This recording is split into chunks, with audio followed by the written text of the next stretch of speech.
Hey everybody, I'm a circle. I'm a ball, a little ball. Well, I'm a big ball now, but little ball is my nickname. um, how's it going? I sorry I'm late. I actually was hanging out here for a second, looking at the YouTube numbers, and said nobody's waiting for you to stream. And then I started the little waiting thing, and that's usually when people pile in. And it said nobody's watching you stream, and I saw one person in the chat, and I was like, well, maybe I'll just wait for a second. Don't want to just stream to myself. That's just me working at my computer. But it turns out that YouTube's live function is dog shit. So here we go. Uh, yeah, I've not streamed in 2 weeks. It's been a minute. So I guess it's kind of interesting to come back and not do it for 2 weeks. I've been traveling. I've been I can't deal with this ball right now. Hold on. Let's get rid of this. I think I know my OBS settings here. Okay, turn the mask off. Oh, I could also scale it to sound. Oh, doesn't work. Okay. There we go. Here's my chaotic studio. Yeah, I've been traveling around going to different data centers, which is, you know, not fun, but not terrible, recording infrasound. And then I went to the Buchla event in LA, which is like all of the cool synths are no longer at NAMM. Now they're at the Buchla event, and it's in Los Angeles. It's not in Anaheim, which I like wouldn't wish on anyone for more than a few days. Um, and or maybe yeah, I guess I could think of some people that I would wish Anaheim on. Like it'd be funny if in some sort of ideal world, if like all the Elon Musks and Donald Trumps and all the people are just doing awful things, if they made a prison that was Anaheim, just like Disney, Anaheim Convention Center, a bunch of TGI Fridays and hotels, really bad traffic, um, and a lot of 7-Elevens. I guess that's a good part. 7-Elevens are nice when you're traveling. Anyway, so at the Buchla event in LA, I tested a bunch of infrasound on people, but they didn't realize they were getting tested via infrasound until after the test. And I got, I have a pretty big sample pool, which is nice. And so I've been working on that video, but that video took like a bunch of prep, some hiring, took what else? Virginity, took a lot of virginity. No, it just took a lot of work and then a lot of travel and then coming back, and I have like 18 cameras, 18 data sources, just sort of like uh, piling it all together with pre-existing research, and then we should have a video that actually is, you know, I don't know. I don't think it'll be impactful. I think it's like a little bit too inside baseball, but at least the goal is that if somebody has a data center coming up near where they live, they will be able to point to that research and say, hey, check this out. Maybe we should set a threshold on what we agree is safe levels of infrasound or not. And then, yeah, then everybody parties. So today I am doing a stream on free plugins, which, is kind of my favorite thing. I like open source stuff, and I like not everything's open source, but most of it's free. And there's a bunch of stuff that I haven't checked out yet. And the first of that is Surge's new offering, which is Short Circuit XT, which is like a sampler, which I was like, meh, decent sampler. There's some free options out there that are really good. However, this one seems to be a little bit more like, it almost seems to be like a freeware, turning into a freeware version of Falcon. Like it has a synth engine and stuff. And so we'll be checking that out as well as a bunch of other stuff. So let me turn my little ball back on. Oh, wait, I left the window open. How clever of me. All right, here we go. Ball mode. There we go. Now I'm a little ball. Oh, did the notify me thing not show up for anyone? I see. Crazy. Yes, it is utterly chaotic in here. It's awful. I'm really looking forward to just like having a clean sweep. What's making matters worse is I have a brand new gigantic computer over there that will not turn on, and like no amount of troubleshooting. So if something's wrong, I have to test the PSU with like a special piece of hardware. But that's making everything extra claustrophobic in here. Yeah, so this is Short Circuit XT. I know nothing about it, but I do know that you can probably drag and drop a sound, and I guess that's what we'll try to do. Actually, I wonder if I could go into like my contact folder and, well, maybe not. Yes, I still have that computer. It's awful. Well, to be fair, I was traveling, right? So it's like I kind of the last time I mentioned it, I think I left town like a few days later, and then I just got back, so I haven't really had time to look at it. But I have, yeah, there was a couple nights where I'd spend like 4 hours playing uh, PC Builder Simulator IRL and not winning at it, losing every time. Everything. Let's see if we could find like just a tone. That's kind of hard. I always like resort to these sample packs, but I think it's just because they're here in my menu. I should probably diversify a little bit more.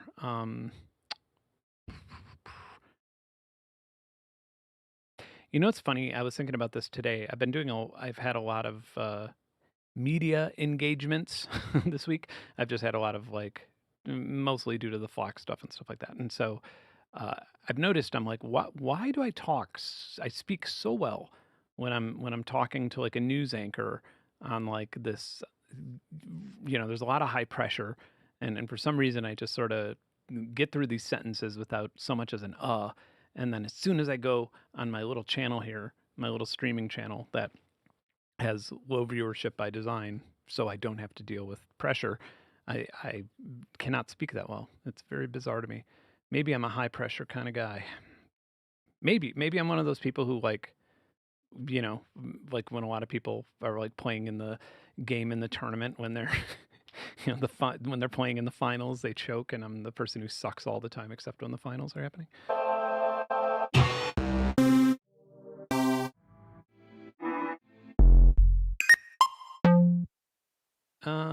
I'm not seeing anything that I really like. I'm about to just like record my own voice, which is, uh, you know, mm, yeah, I don't want to dig through folders on stream at least. I like digging through folders in my private time. Tones, synths. Yeah, none of them are just like one note, which is kind of what you need. And they're so fucking loud. Although I guess I could turn down. That's happening. Yeah.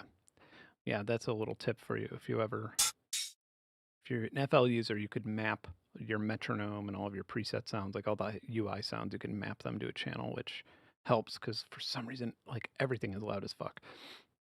That's how they like it. Oh, you know what? We could just cut one, I bet. We'll find. Just give me.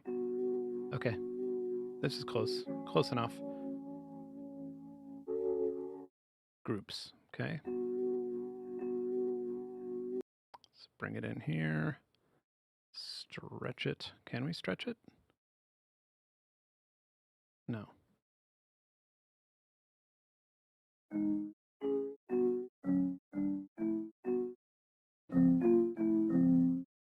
Maybe we have to do it down here. No.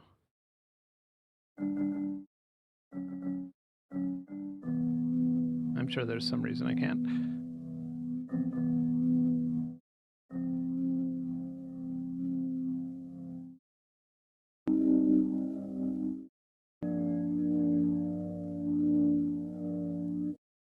Let's make it a loop. We could also make it a loop until release, alternate. Okay, that's fun.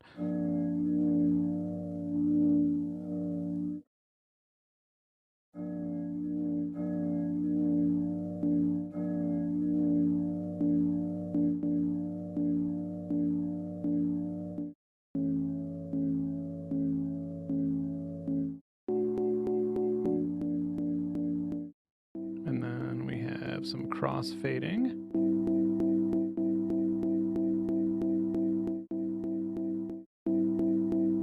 It should be a little smoother than that, but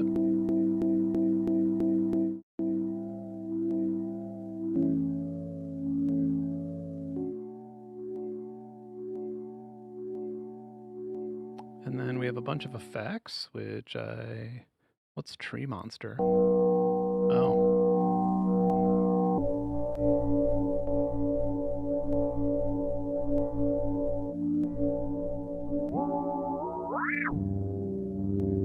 That's strange.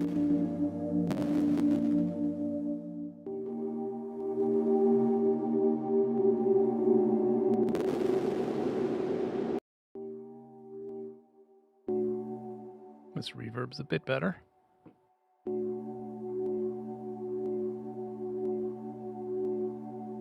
I am confused why I can't move this around though. I would like to expand my selection. Actually, let's, now that we have that reverb set up, maybe we could just put in a new instrument entirely. One shots. Short. Okay, this might work.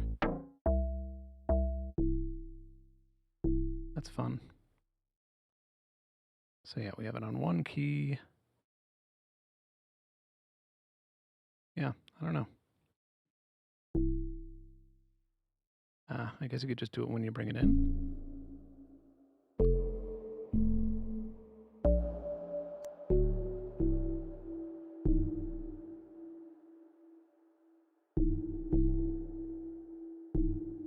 We could remove this one.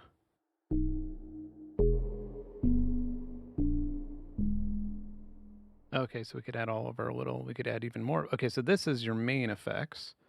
And then this is effects just for this channel. And there's a lot more, like a string resonator, peaking simulator.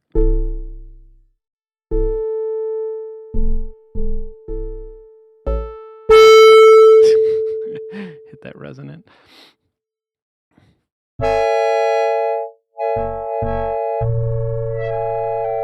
That's fun.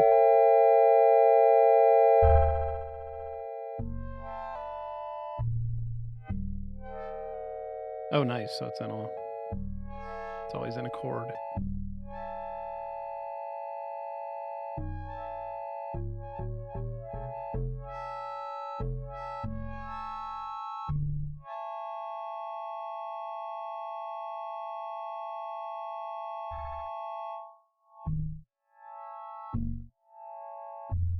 It's interesting. Sampler instruments. No. Still looking for better sounds.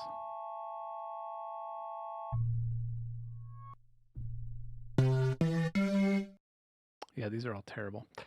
All right, I'm going to open up a folder. I'm just going to do it.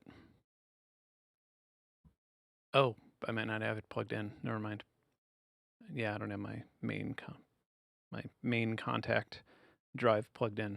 It says using it to copy video footage from a laptop. Silly me. I'll find something though.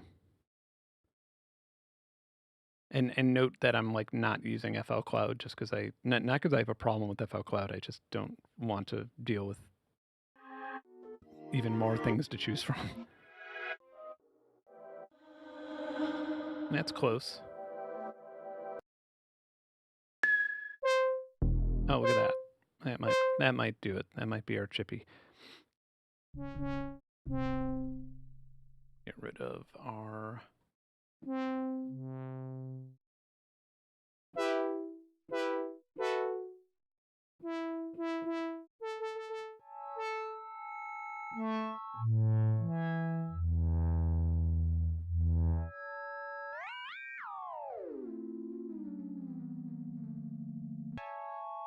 Oh, you could set this manually. That's good.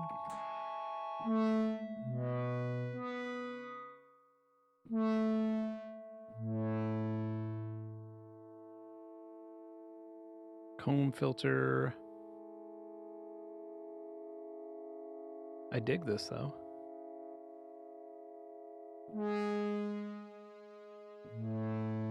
This is a very Blade Runner reverb, isn't it?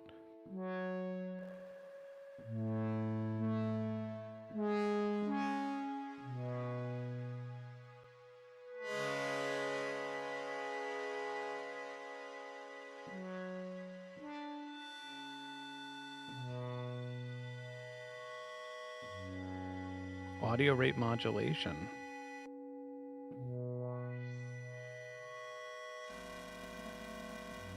I don't know what's...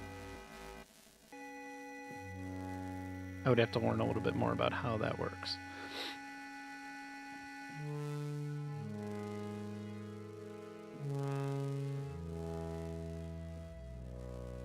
Yeah, this does have a bit of a feel of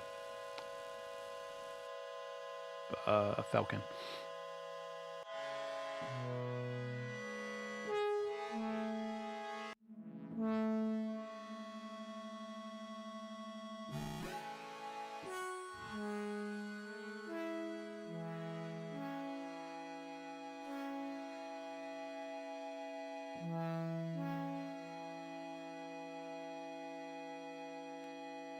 Probably turn this into a really nice pad, actually.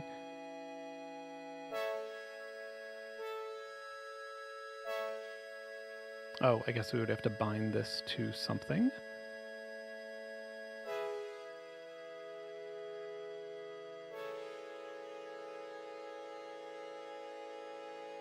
Like a low-pass filter.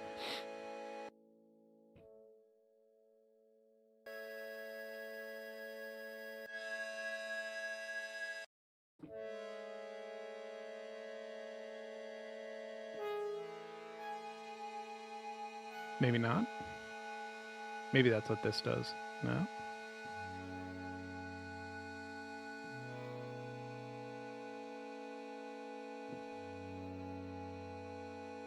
Maybe... Oh, that's your mod matrix. So our envelope 1 can go to our phasers.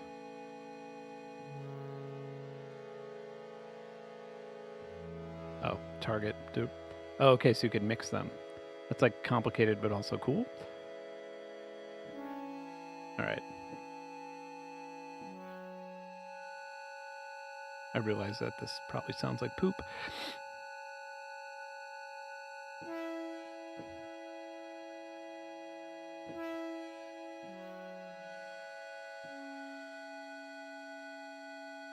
I almost want this to be all the way as low as it goes.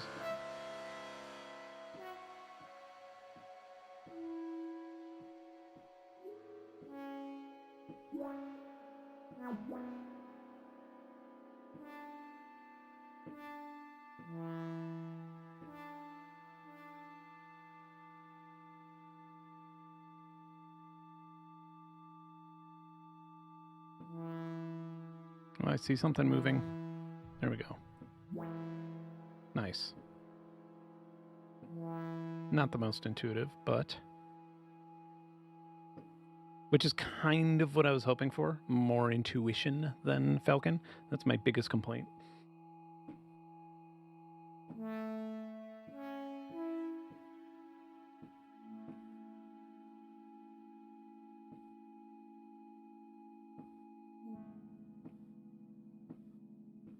I have a feeling that this could probably also control a ladder filter elsewhere. Yeah, so like the overall output amplitude. Yeah, that might be a smarter way of doing it.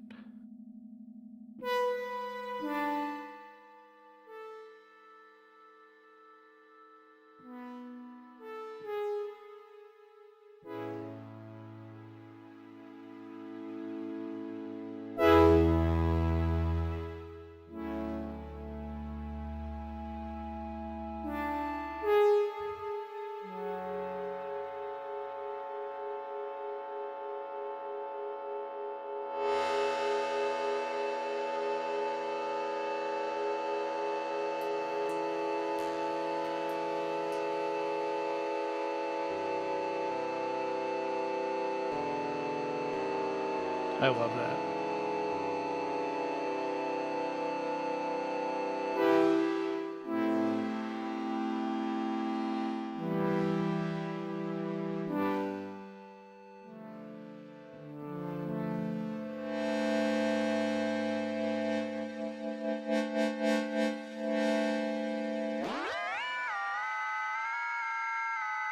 It sounds like the rings. I mean, it could be. It could be the code from the rings. What do we call it? Resonator.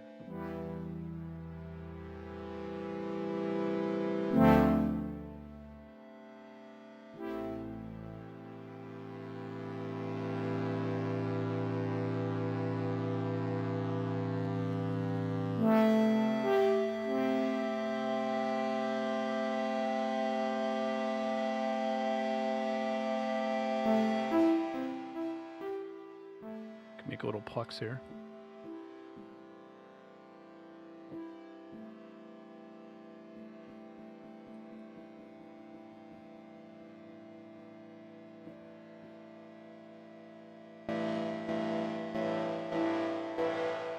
Oh, this is the amplitude of the entire thing. That's why this isn't working so nicely.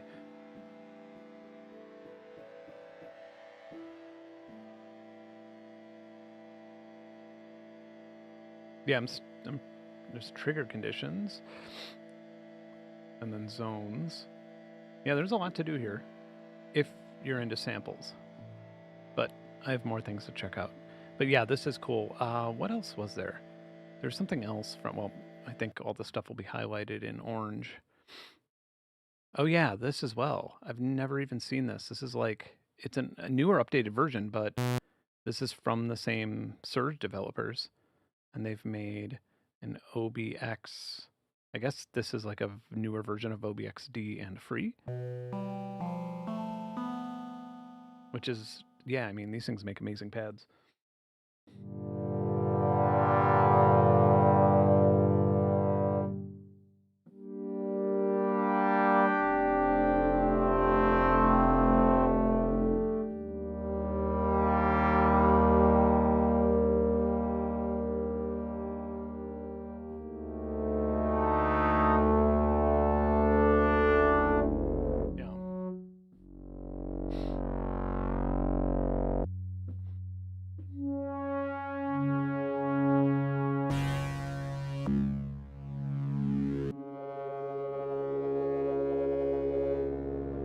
Yeah, these are good. It's about time we had a good free OB.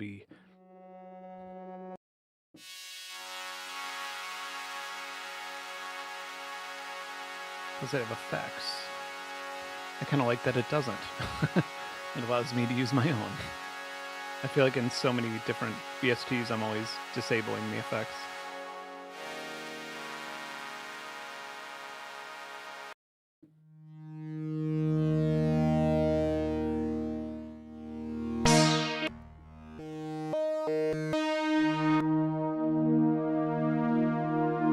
Do I have any free reverbs? That's the question. Oh, there is Supermassive. Do I have any other free reverbs? What's the one that I paid for that went free right after I paid for it? And I was like, you know, angry for my selfish reasons, but happy for reasons relating to societal happiness. Okay, let's just go with Supermassive. Actually, Supermassive just got an update as well, but I don't have it installed.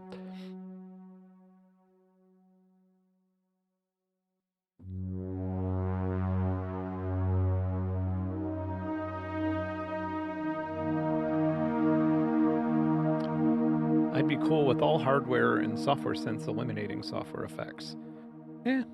Spacer, that's the one. Thank you. Yeah, no, I kind of like having them separate. I think it's like if I'm making music, I don't want that convenience. Like, and plus, like, you're always worried that the effects you're using in the plugin are not as good as the ones that you would be choosing. I don't know, but to each their own. I don't have a dog in this.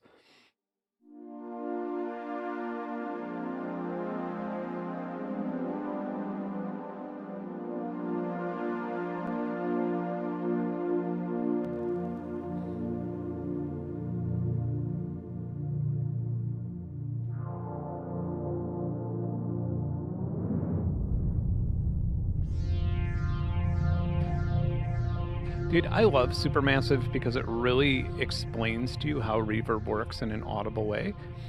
Can I find a pluck?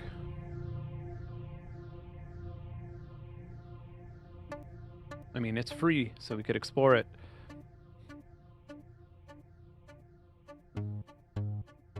Like, yeah, I mean, it's really just a delay. I don't know if I've already done this in a stream before, but do we have like a super basic init patch of some sort? Designer presets. I don't have any designer presets because I guess I'm just not rich enough. Okay, so if we turn, yeah, it's kind of funny because it's actually just like a really, really powerful delay.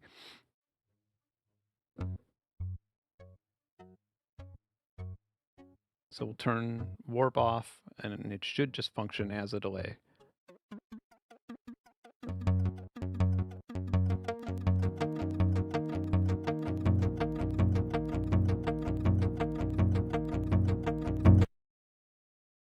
Let's try and use it as a looper.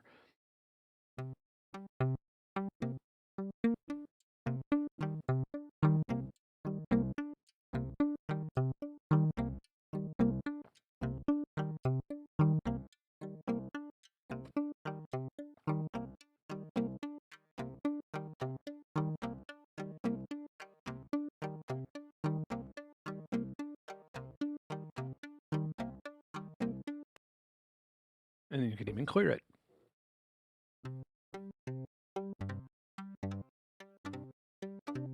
Like just now.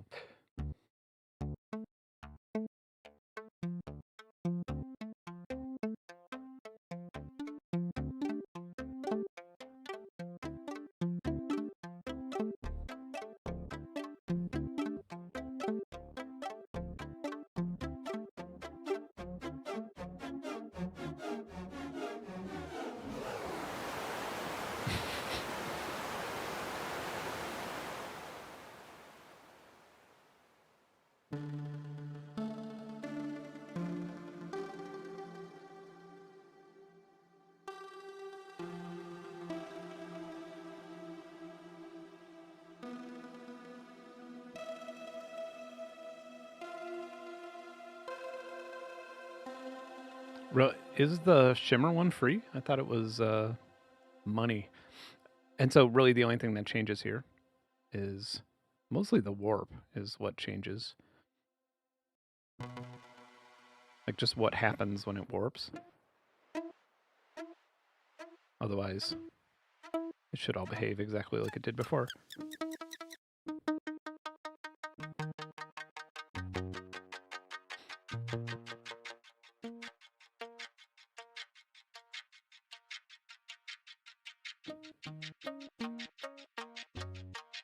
I guess it is a little bit different.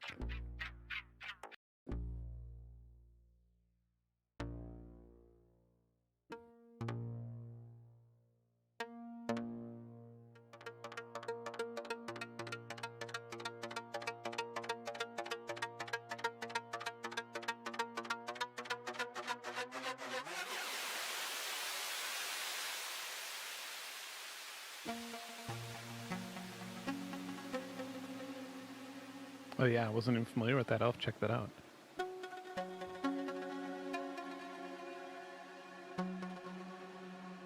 Because, yeah, as far as I know, good shimmers are hard to come by. Which is why you would buy beams.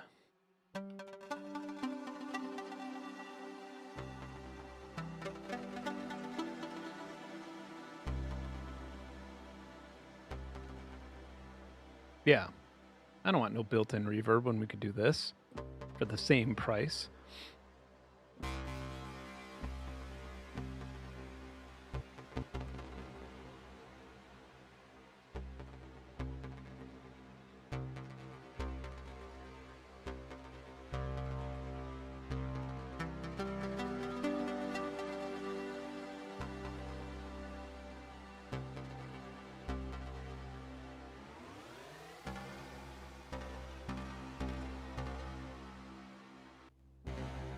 Ooh, I like that one. That one's bonkers.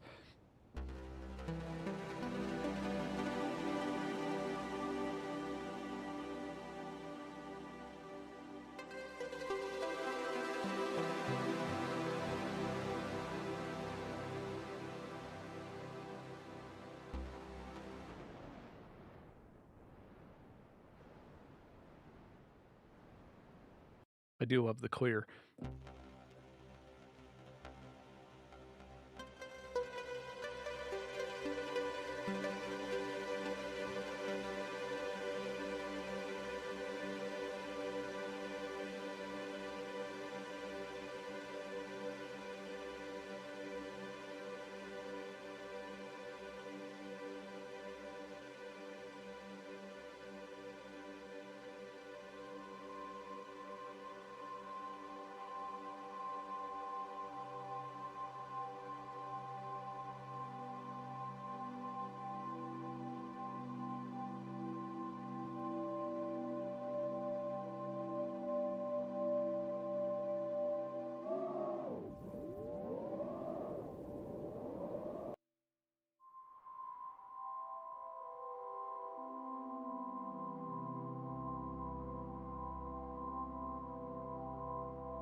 Could almost play a whole set just with whole ambient set just with these two plugins.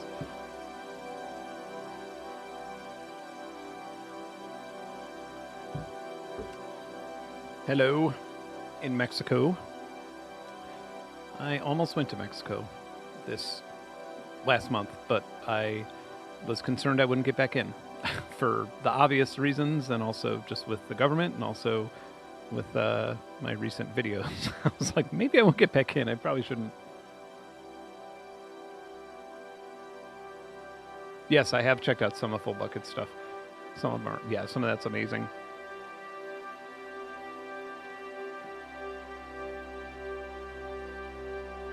You know, if I still did synth videos, I would like to do some sort of thing where I like market this, maybe like put it, well, yeah, I guess, well, Supermassive isn't, but the OBXF is, like, build my own version of it all and put like a special interface on it and say it's a plugin coming out for $200 or something, and seeing how the community responds and being like, no, asshole, this is all free stuff.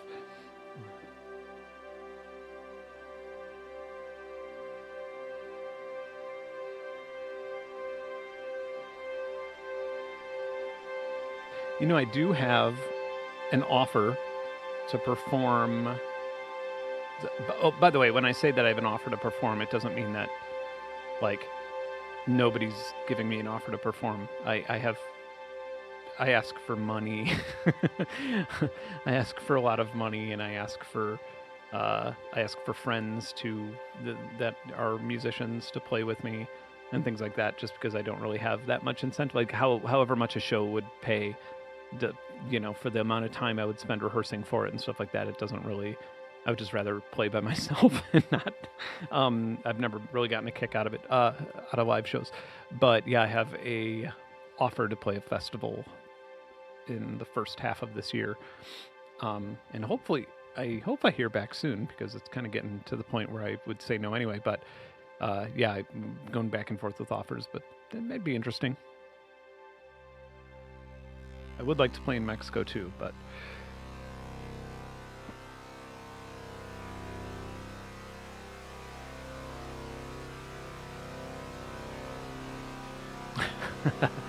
Ed the sound man. Yeah, I can think of a lot of plugins that do that. Ooh, yeah, stream the show. You know what I was thinking about? I was like thinking about, like, okay, what does a show look like from me now? You know, like, since it's at a festival, I think it could be a little bit less. Like, it doesn't have to change that much. But if it was like a standalone venue, now you'd have like 50% or more people coming because of my channel and not because of my music. And so it was like, how could you actually do that?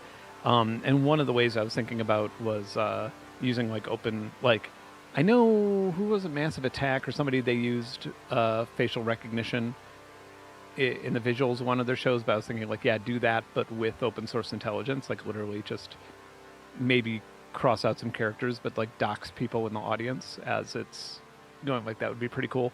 I was also thinking about taking, like, making massive lighting rigs that shoot at the audience from flock cameras. That'd be fun.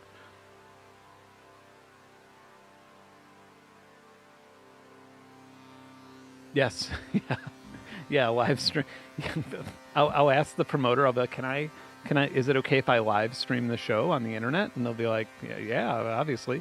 And I'll say, sweet, and I'll just stay home and live stream the show to the festival. It's like, sounds good. I'll collect my check now, please.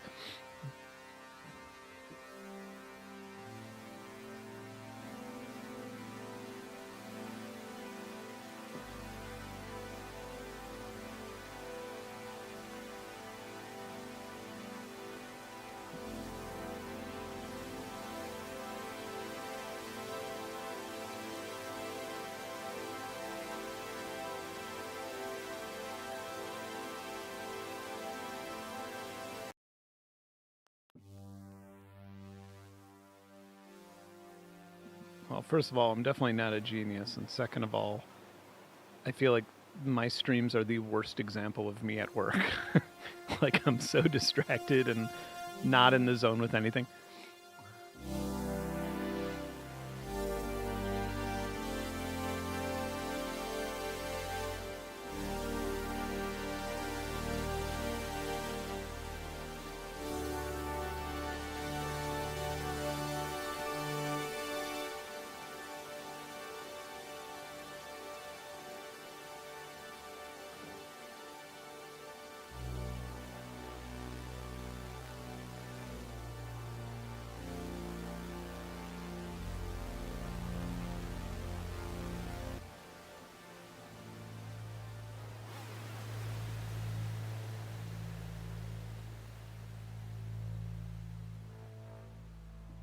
Ooh, man, I really like how this pad kind of explodes a little bit.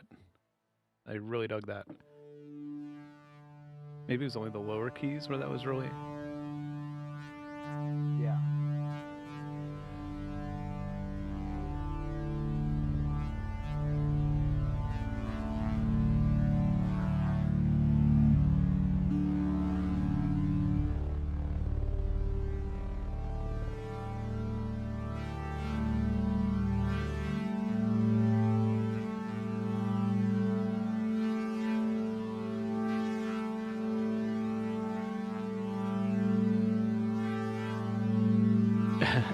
I don't know. I don't think... yeah, I think there's...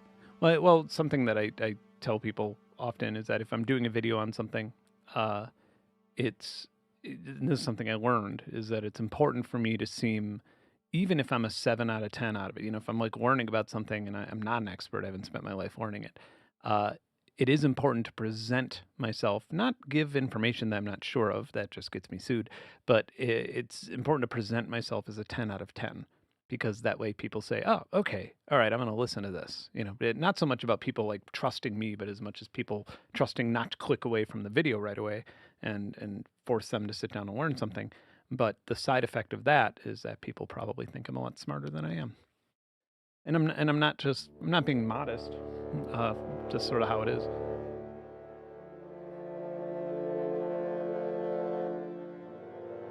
People used to say that Joe Rogan was super smart. Like 10 years ago, not even like 7 years ago, people were like, not Joe Rogan might be a genius. That dude's super, super smart.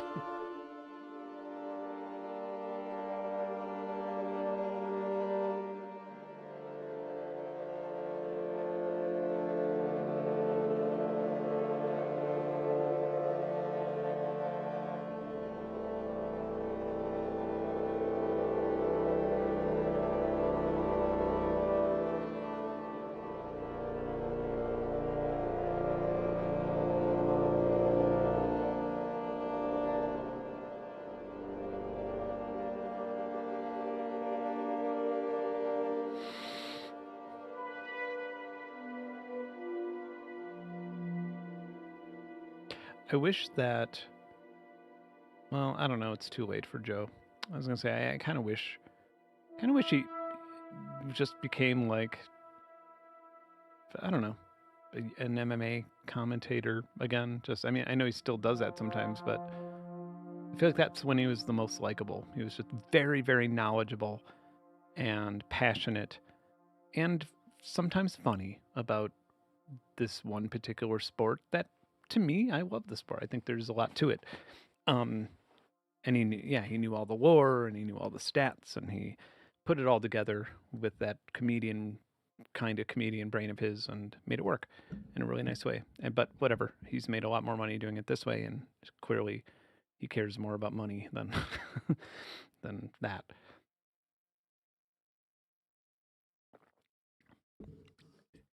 Well, yeah. So I thought about, I don't know. I don't want to get into MMA chat just because the demographic that watches my streaming channel is not the demographic that watches MMA typically. But yeah, I've thought about that because like Mike Goldberg, the old UFC announcer from like 10 years ago, 8 years ago, I don't know when his last thing was, but he was incredible. He was so good. He was like that's his entire life's work, was doing that amazingly, and they fired him for some reason. And I don't know, we kind of noticed that the art of it. It made me realize that it's actually pretty hard when you have a modern fights that have not the best commentary. You're like, okay, there's an act to this, and these ex fighters haven't really picked it up yet. It probably takes a very long time. Ivermectin is cheap. That is misinformation. I go to Tractor Surplus. I know how much it costs. Ivermectin is funny because it is kind of, in a weird, like, I don't believe that it helped COVID, but it does certainly solve a lot of problems, like around the farm. Like, it is kind of the wonder drug of the farm. Like, generally, like 50% of the things that could be wrong with your animal, the solution is ivermectin.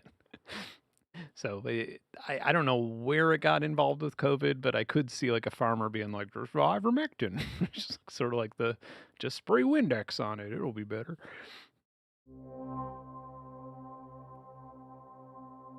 Personally, not a fan. Oh, this is a battle I love getting into. This is one of my favorite fights. It's not a fight, but one of my favorite discussions. Personally, not a fan of MMA, mostly because in my experience, MMA fans will use it, what they've seen in matches, to justify misogyny and transphobia. Yeah, so two things with that. One thing is eh, you have to understand that it's not necessarily MMA fans. I mean, sports fans in general are fucking toxic, but it's not necessarily that. It's that there are no women in the NFL. There are no women in the NBA or the baseball, any mainstream sport. It's that I could think of. It's the largest sport that actively has women on headline cards and promotes them the same way they would. And it's kind of crazy how that all happened. Like a lot of it is Ronda Rousey's doing, but like when people claim that MMA is a racist sport or that it's too right wing, and I always have to remind them, like, dude, there are the biggest events of the year in some years will literally have like a Latin American lesbian fighting, a I don't know, a Chinese woman or something like that. Like, it's the only sport that is that diverse. But I would really like to see. I know there's one, but I would like to see more openly gay MMA fighters. Like I feel like that's still something that hasn't been crossed, where they'll publicly, um, where they'll be out about it. I don't know why. Maybe they're just worried that they will get discriminated against by the promotion or something. But I don't actually think it would be. Well, yeah, I mean they'll probably get called a bunch of bad names and stuff like that by fans, so I could understand why they don't do it. Um, but yeah, and then the other thing, one of my, I'm not going to mention names here, but was that someone who is a friend of mine almost got canceled for saying, for basically saying that like men and women shouldn't fight each other, or like I guess for saying that treating a trans man, um, or a trans woman as, you know what I'm saying? Like if somebody transitions to a woman completely and then fought in the UFC against another woman, that wouldn't be fair. And that was like the general argument. And I feel like most people are kind of like, even people who you wouldn't think are transphobic kind of agree with that. Like, yeah, well, yeah, men shouldn't beat up women, like sort of that weird thing. But like that argument's so ignorant because it doesn't take into consideration USADA, which is like the insane amount of testing that UFC fighters have. Like Stephen Thompson, for example, like I've literally been up visiting him in South Carolina when people have just randomly showed up and said, "We need your blood and piss. We're going to look at your dick while you pee." Like it's crazy. And then literally like picogram levels of steroids. So, for example, if I were to put on skin cream for my psoriasis and then I were to grapple with an active UFC fighter who's in the testing pool, they could pop. They could get banned for using steroids because of that little amount of a steroid that's not even known to be, advantageous in any way. So that's how crazy it is. So not only that, but then you have weight divisions. Like this is talking about as if you would have like a 200-pound fighter fighting Ronda Rousey. And it's like that would never happen. Like there's weight divisions, there's all sorts of things that are already in place to make sure that unfair fights don't happen. Not saying they're perfect, they're very much not. But the idea is that if someone were like the reason I like that argument is that if someone were to transition and were to go the full, transition to a woman, go the full, the how many yards are there? 9 yards. Go the full 9 yards, 10 yards, whatever it is, and actually pass a USADA test as a woman, have testosterone levels and estrogen levels and everything, like they're a woman. Like there's that. I mean, that is like the hardest barrier that you could possibly pass that nobody would ever expect a trans person to do. And if someone actually pulled that off, then like it kind of just destroys the argument in general. And then there's Fallon Fox, who didn't, I mean, steroid testing in where Fallon Fox, it's a trans MMA fighter. Fallon Fox, I mean, she had to pass blood tests like the day of the fight, right? Like the P-TEP, like sort of the old school drug testing, and she passed, and it was fine. And she got her ass kicked, like she got destroyed. And it was just kind of, I don't know, it's like maybe it is not as anti-competitive as people think it is.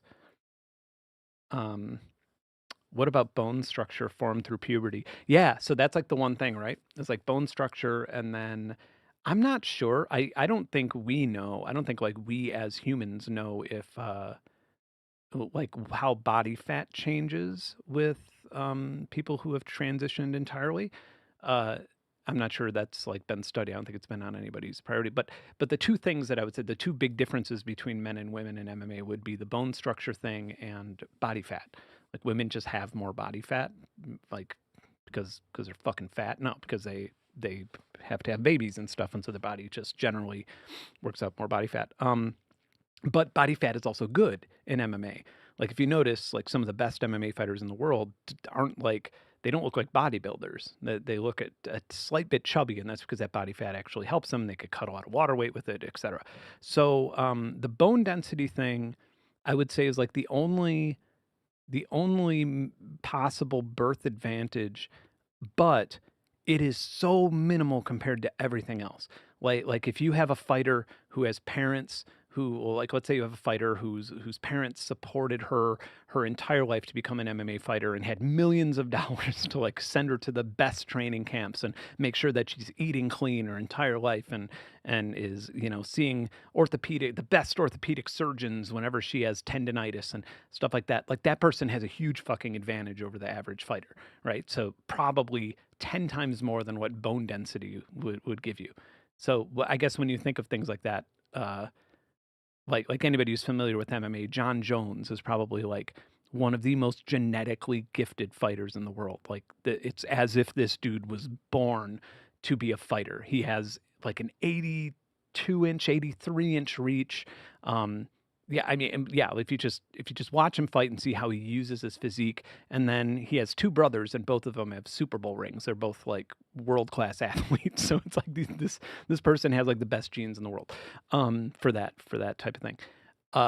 Yes, I mean it's like that's not really. Yeah, I think there's a lot of things that are just unfair genetically with fighting. So I think it's up to the matchmaker. But yeah, I don't know. Yeah, best eye pokes, right? Um, are trans women represented at the top of other sports? If not, case closed. No. Yeah, it's kind of an issue that isn't an issue. Like I don't. It's one of those things where people just say like, what happens when men start transitioning and taking over the 135-pound division of MMA. My God, the division we don't fucking watch because we don't think women are tough enough. It's just like the stupidest arguments. Um, so yeah, maybe it'll happen and maybe it'll be fun. So Cyclop, um, as a European, I have no idea what you're going on about. Yeah, I should say kilograms, shouldn't I? Yeah, I'm not using your socialist ways of weighing people. Uh, Yeah, I mean, at the end of the day, right? We're talking about people kicking each other in the fucking head. Like at the end of the day, we're paying money for the entertainment of watching people fight. And as someone who has previously fought and being okay with that, like I don't really see why we need to hold people to those standards anyway. Like to standards of like perfection and physicality and shit. Like it's just like yeah, I mean, if you cared about the physical competitiveness and the if you care like yeah, that's the other thing. It's like, well, these women are just going to get destroyed by these trans women, and it's like, dude, you're paying money to watch these women get fucking kicked in the head, to get brain damage. Like there's so many things that they're like, it's just silly to see people all of a sudden give a fuck about fighters once that happens. I don't know. A lot of sports associations outright ban trans people specifically because they want to maintain truthism. Yeah, I mean, so like the thing about that is when I look at a problem like that, if you even call it a problem, when I look at a problem like that, it's I don't understand like just I know I'm distracting from the free plugin thing, but I don't understand why it's the trans person's problem, right? Like, I think that's my biggest issue. It's like the bathroom thing, where it's like, wait, why is this the trans person's problem? Why can't we just say, yeah, you know what? Bathrooms are actually pretty inefficient. like maybe they're not. Maybe having a woman's bathroom over here and a men's bathroom over here with separate fucking sinks and ventilation systems and all the other things that we have, like maybe there's a solution there. What if we made stalls go all the way to the ground? Europeans have better stalls than we do in America, and you know, made them a little bit safer and nicer and roomier, and then just allowed people to go into the stalls and do whatever they wanted and do it, you know, like have go pee pee or poo poo, and then come out the other side and all wash their hands together in the same sink area. Like, is that fucking crazy? Like, are people gonna die if that happens? And I don't think that we need to like bulldoze existing bathrooms. It's like, yeah, maybe if you make a new building, this is how we're improving bathrooms now. And we don't even have to have this conversation about who's allowed to go where. It's just silly. Um, but yeah, sort of same thing with the sport where it's like we have all these rules. We have crazy fucking rules on what people can take and what they can't take and all this stuff. So it's like, well, if you want things to be more competitive and more fair, then then why don't we just make divisions differently in sports? Like, why do that's how I think of it, but maybe I'm woke. Okay, Cyclop. This is like a free version of Myth, kind of. I think I'm not really sure what the difference is, but we'll probably find out. I think you can just like drag and drop things in here. Well, let's find out first. Play that little weird. Yeah, okay, so we could resynthesize it. Beautiful. I do love resynthesizing.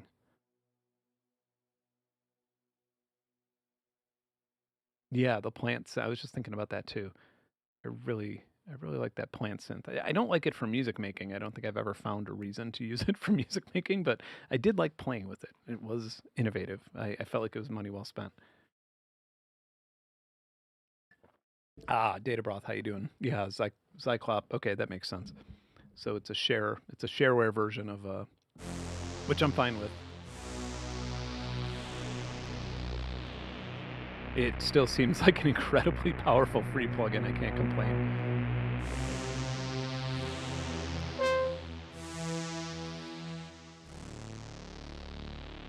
Do we have an init? Yes, we do. Thank you.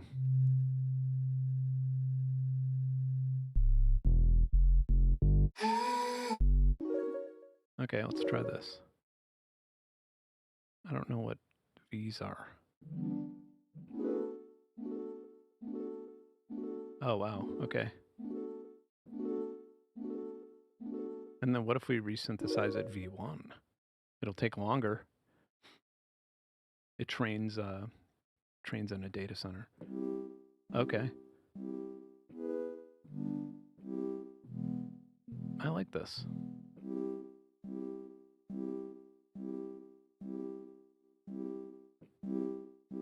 Oh, okay, so this is being controlled by an LFO. And we could slow that LFO down.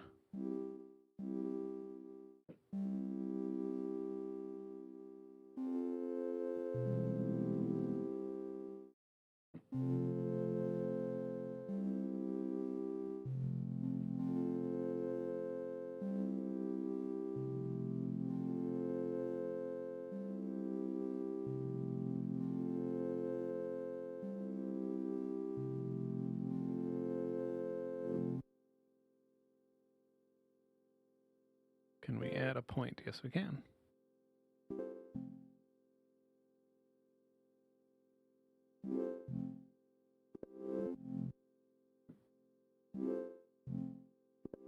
Yeah, Yeah, this is lovely. I love this.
Yeah, this is great. I love this. It's a great idea. I mean, I feel like it's making me learn myth faster, even though it's not myth. Now I just want to try one sound.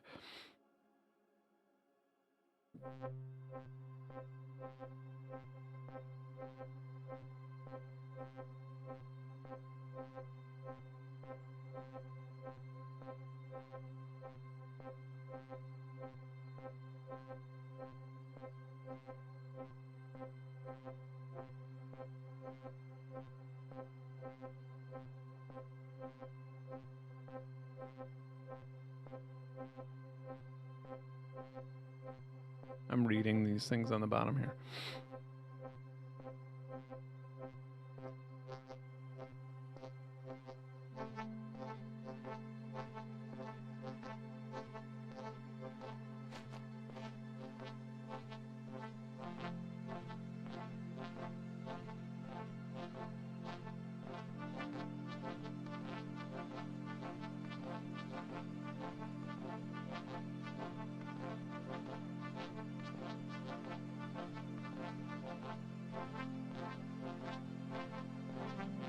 I do have it, although this has shimmer in it, so I'm just using that.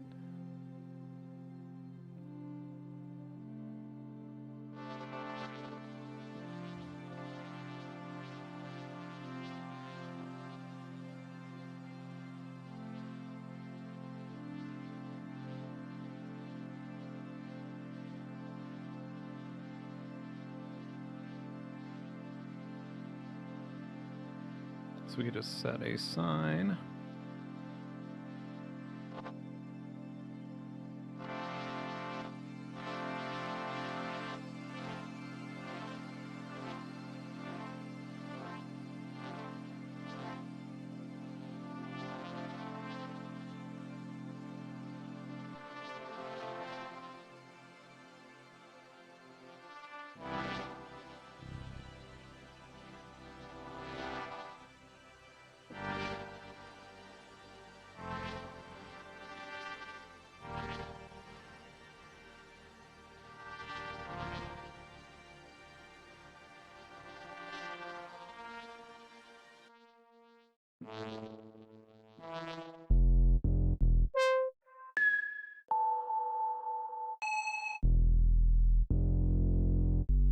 Yeah, it's fun.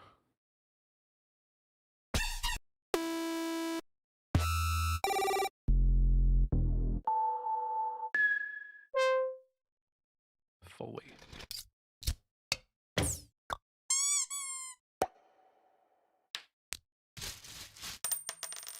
Perfect.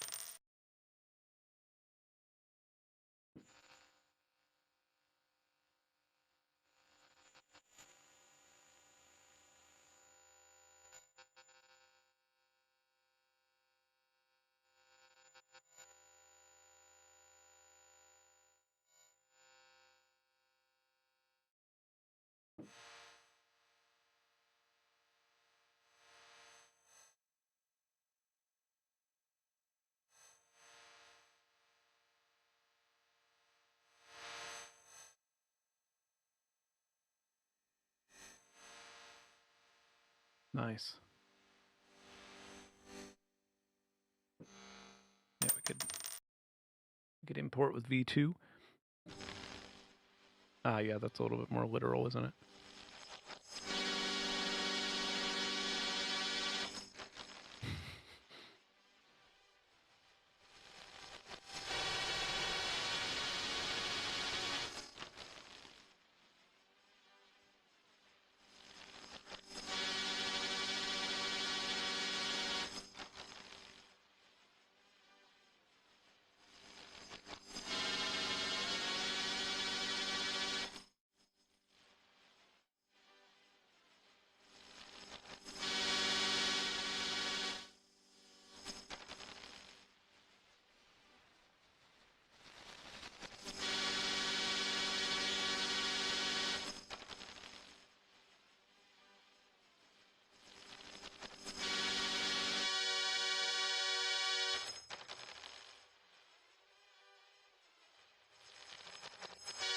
I like how there's still this fantastic chord in the middle.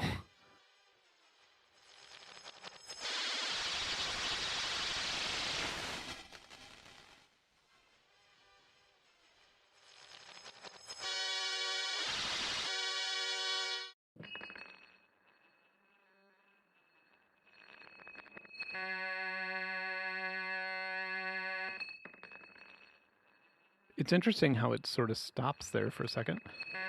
I wonder if that's something I'm doing.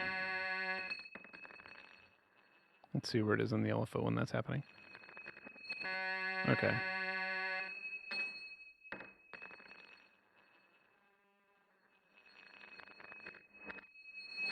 There we go.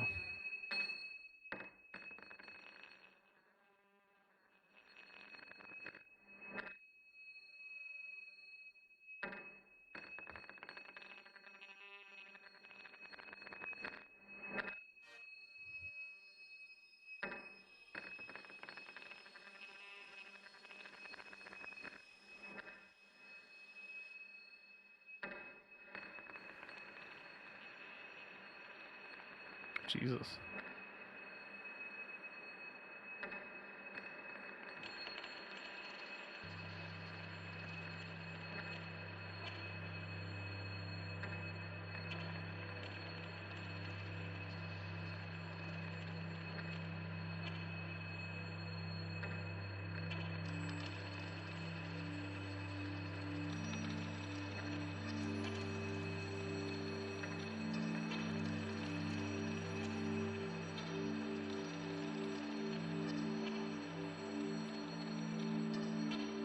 Yeah, I should really name this preset Friendo.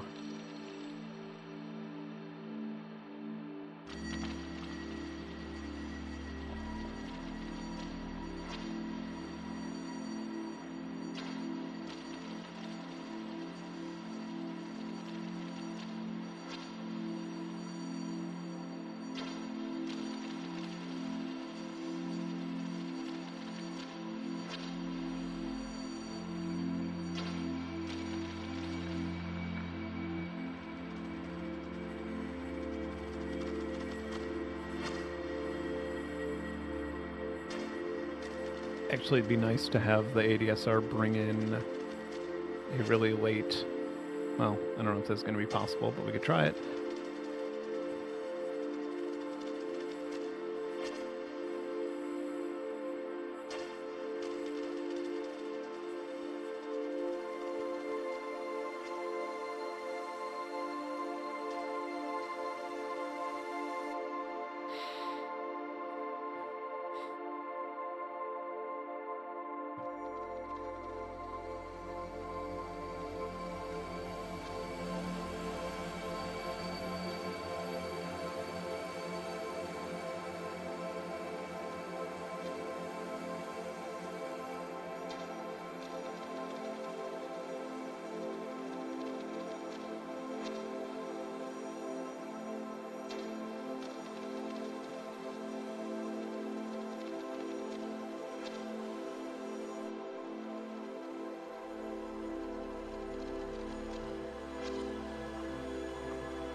some amazing free plugins here.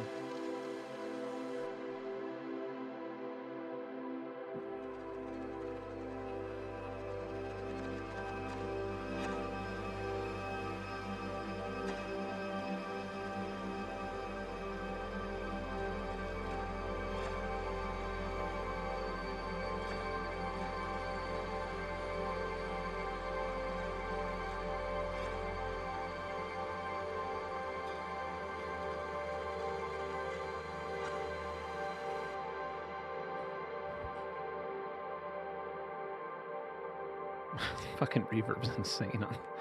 Yeah, this is a plugin where I'm like, all right, we could use a reverb here, but I know that from Dawson. Also, Dawson has that new. Maybe I'll check it out in like 2 weeks or something. I just bought it. I don't know if I installed it yet, and I also don't know if it's new. Contrast.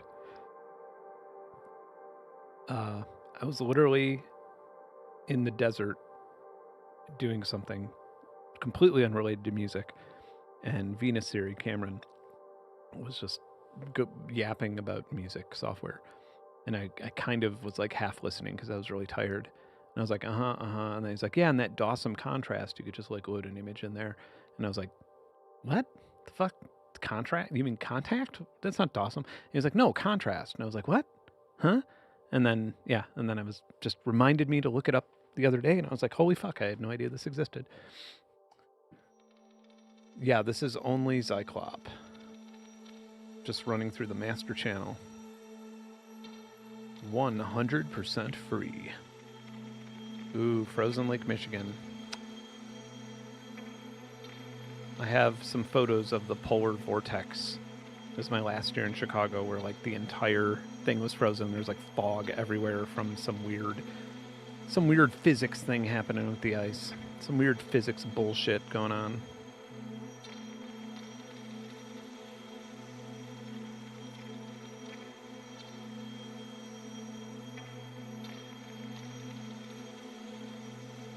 Yeah, Dawson really is like an S-grade developer, aren't they?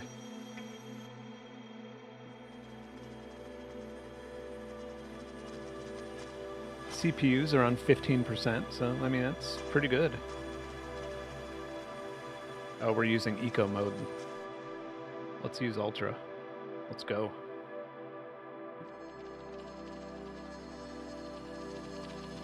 Now we're up to 34%.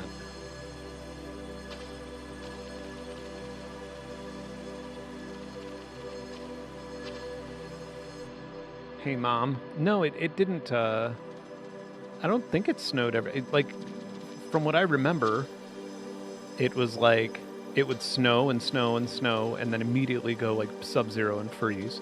It really was, like, a good year to make your last year as a resident of Chicago. Like, you're just like, fuck this shit.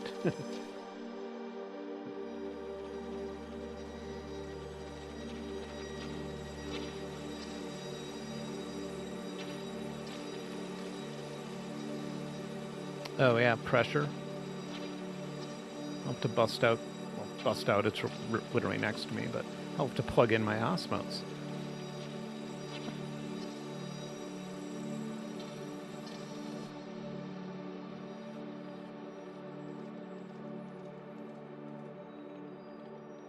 Try a different sound here. It was the first time they called it a polar vortex, so whatever year that was, like 2017 or something.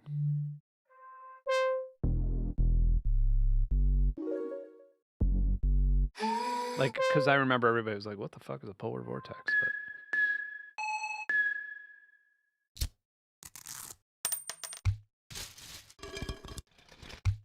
But we get our occasional good snows here.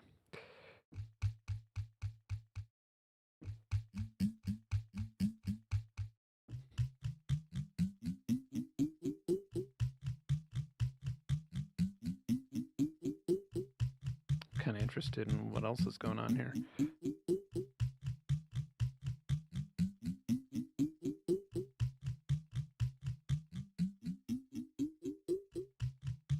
So I guess, yeah, we probably have something before that.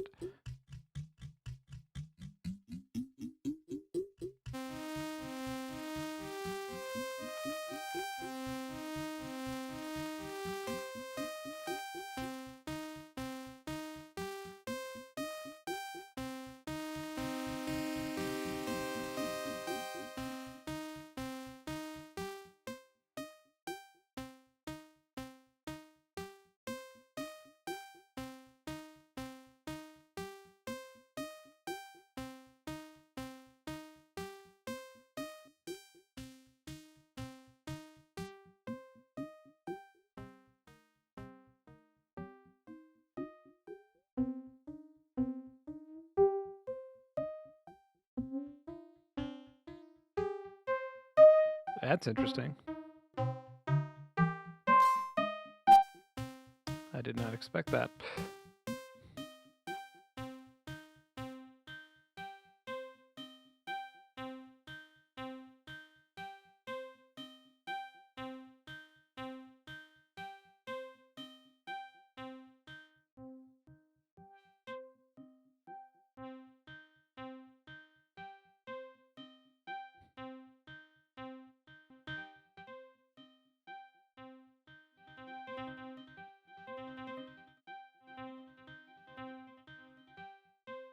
Yeah, this is a crazy plugin. Let's just call it what it is.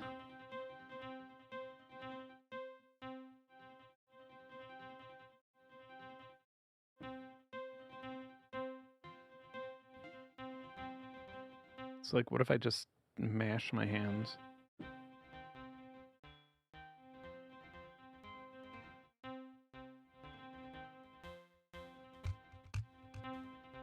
I'm not even using this thing anymore.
I gotta tune this.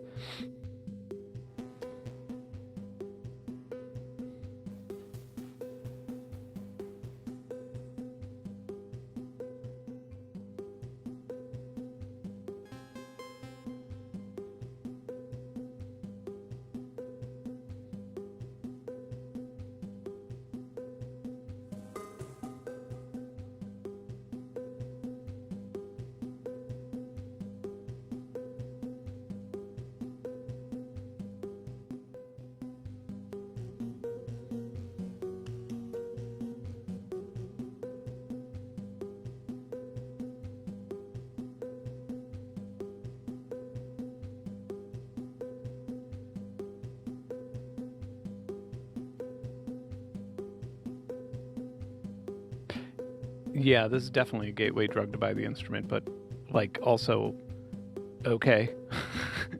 Like, good job. Way better than an Instagram ad.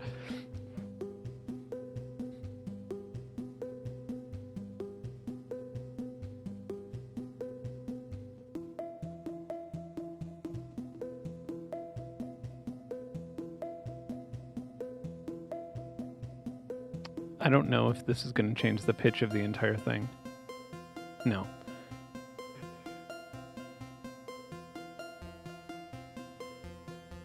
The 5090. No, they're still sitting right next to me because the computer hasn't been done yet.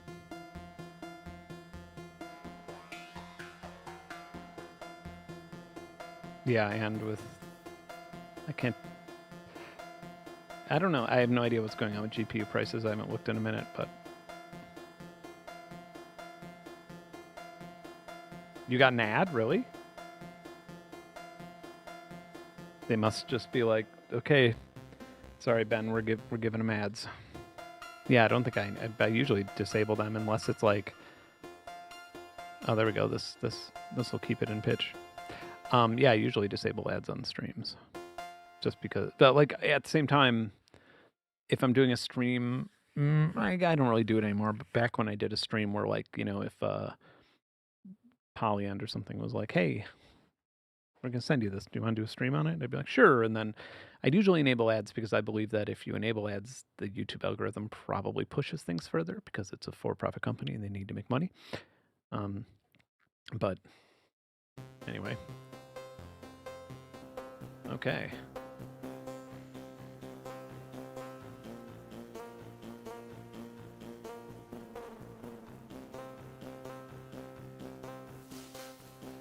Yeah, this is so cool.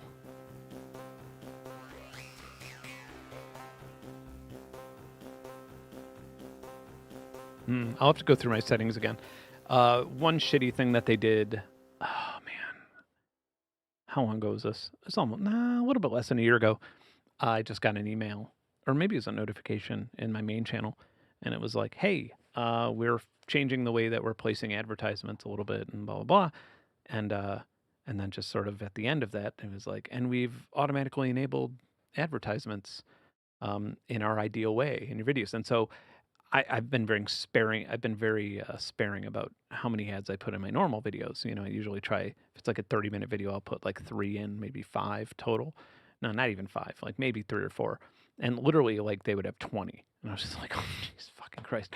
And so I went through like my most seen video, because I mean, literally, it would take like a week to go through because the YouTube editor is terrible. It would take like a week to go through and like find the ideal spot for everything. So yeah, I just had to like go through the ones that generally have the most views and reduce the ads manually. And I mean, it took all day, but it's like great, and they'll just do this again. It's like, but whatever, you can't complain. Like they're hosting all my shit, so they got to make their money back. It's not free, but yeah, I mean, I'm free to just print DVDs and try and get people to buy them. I don't think I'll get quite as much of a viewership. Yeah, Twitch banned Hassan, huh?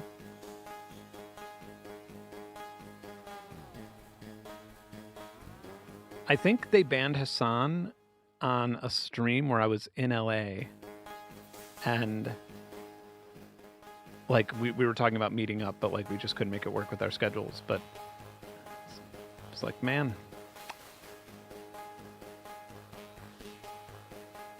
I could have saved him from that.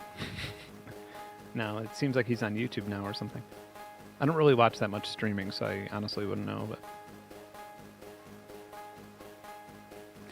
I don't know if it's permanent. I think it's like for a week or 2 or something like that, but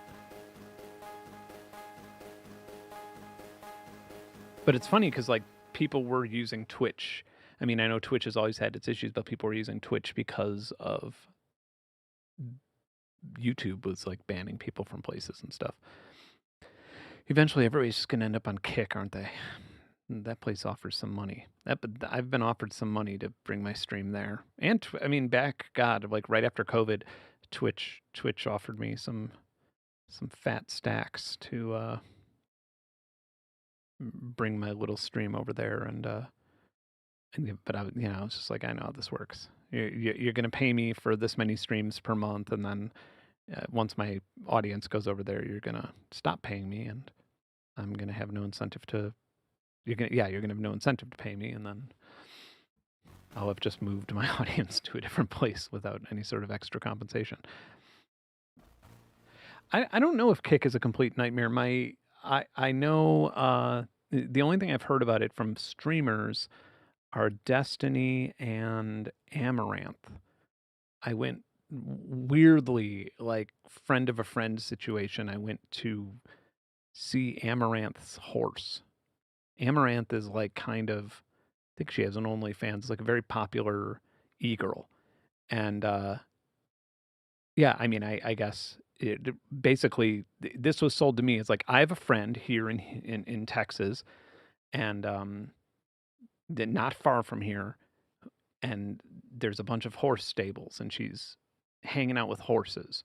And I was like at a flea market at the time, and I was like, horses sound fun, I'll go. And so yeah, I met this person, and she was nice, although she streams I bet she's streaming right now. She streams like 24 hours a day because they pay her hourly.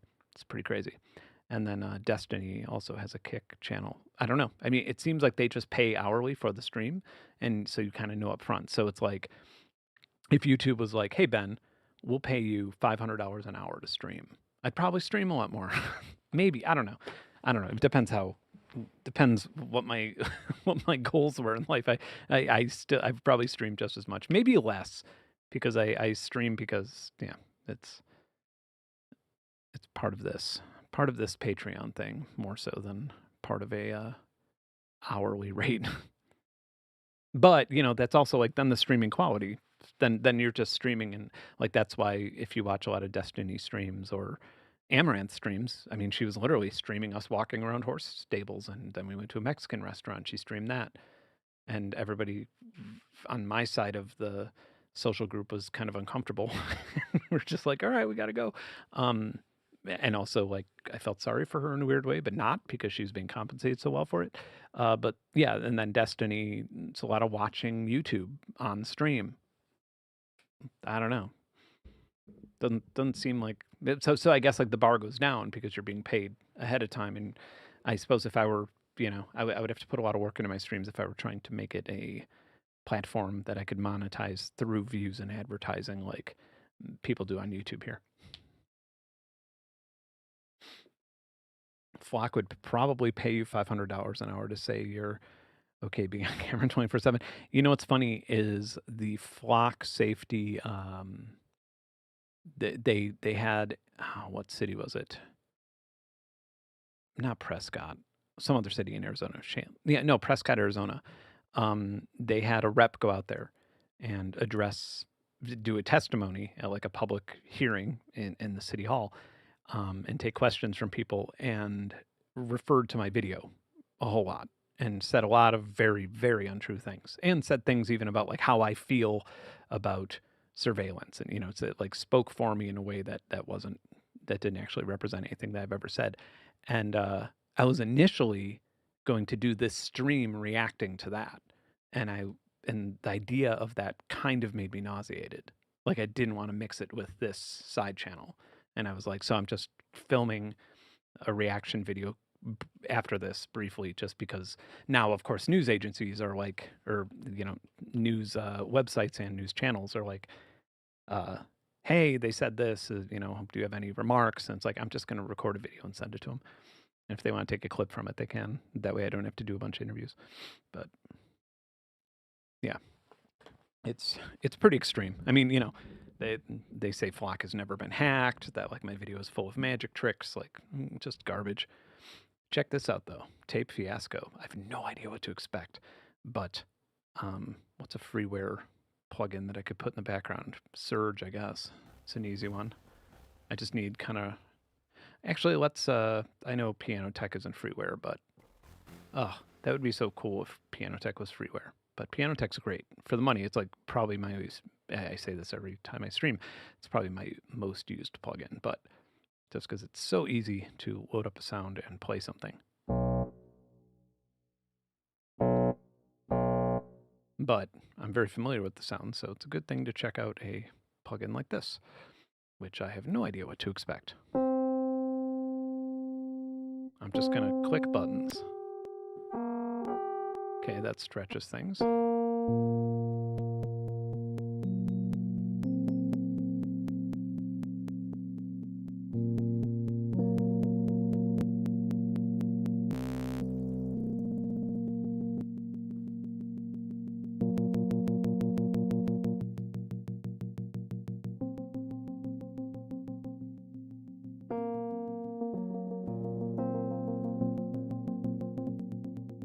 Ooh, Veris speed, rather.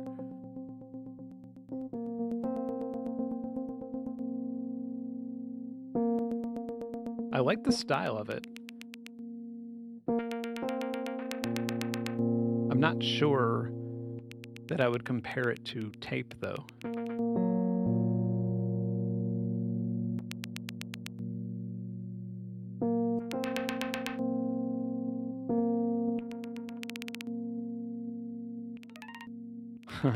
It's fun.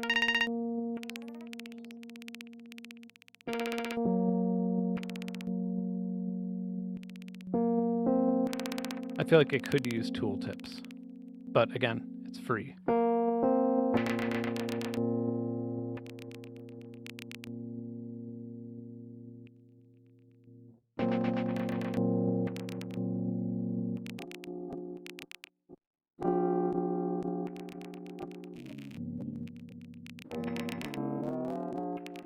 Can we mix this? Yeah.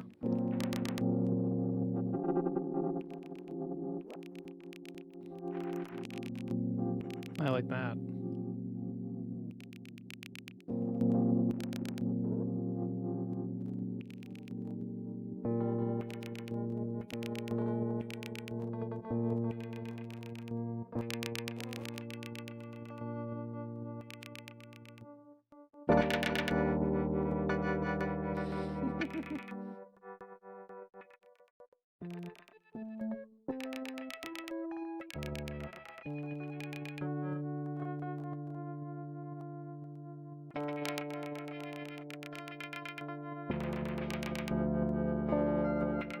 Yeah, it isn't very linear, is it?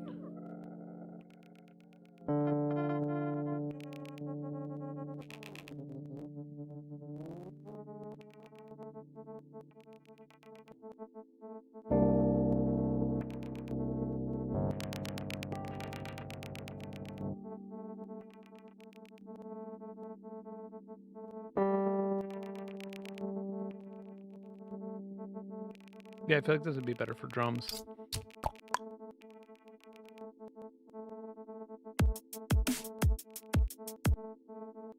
Drums we will load.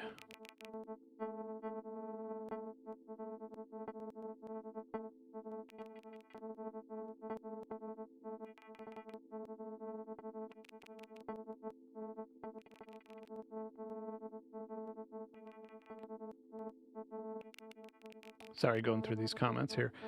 I can't imagine the pain in the ass when reporters get your contact info and decide you're worth bothering. I mean, to be completely, and I say this with like, I don't say this in like a weird, humble, braggy way or something like that. Like, I am bothered to a fucking absurd extent, usually by people who just want to like have me market something and then get in between that financially. Like, that's such a big area. And so, I mean, there are literally like dozens of emails per day from new unsolicited people who find me. They also call me now, which is a thing, which is fucking annoying as hell.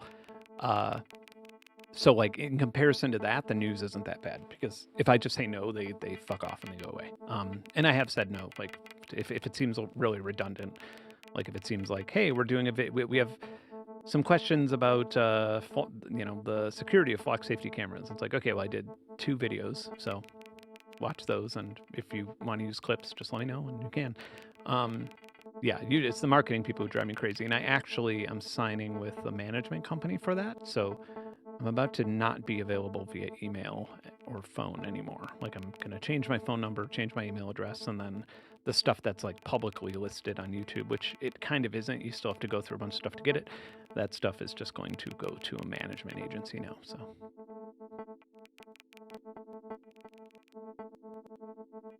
not sure what's happening with this plugin. I know I'm playing a loop somewhere. Am I? Maybe I'm crazy. Oh, duh. That's a loud loop. All right.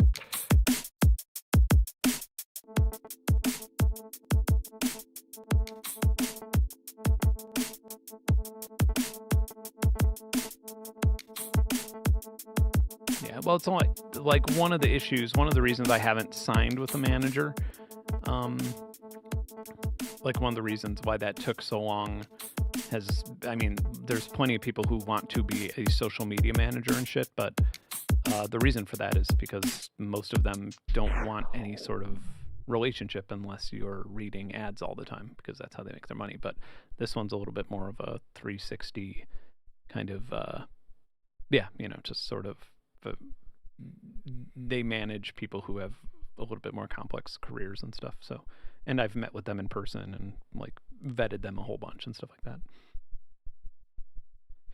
Have I ever considered starting a book club on your channel? Maybe. I would if I read more.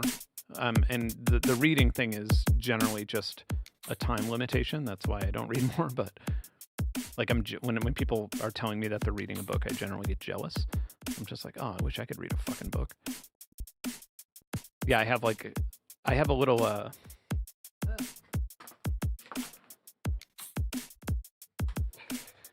I have this guy, which is a little color ebook that I got. It looks like a little folder, and I store.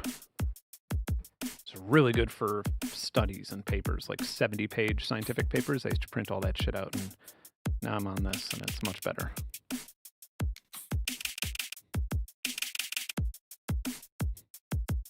But yeah, I mean, if people were into that, I would almost rather me not run the book club, just because like I don't read enough to warrant that. But I do think there's a lot of people in the community who would probably be able to contribute a lot to it. And it's one of those things that could kind of run autonomously.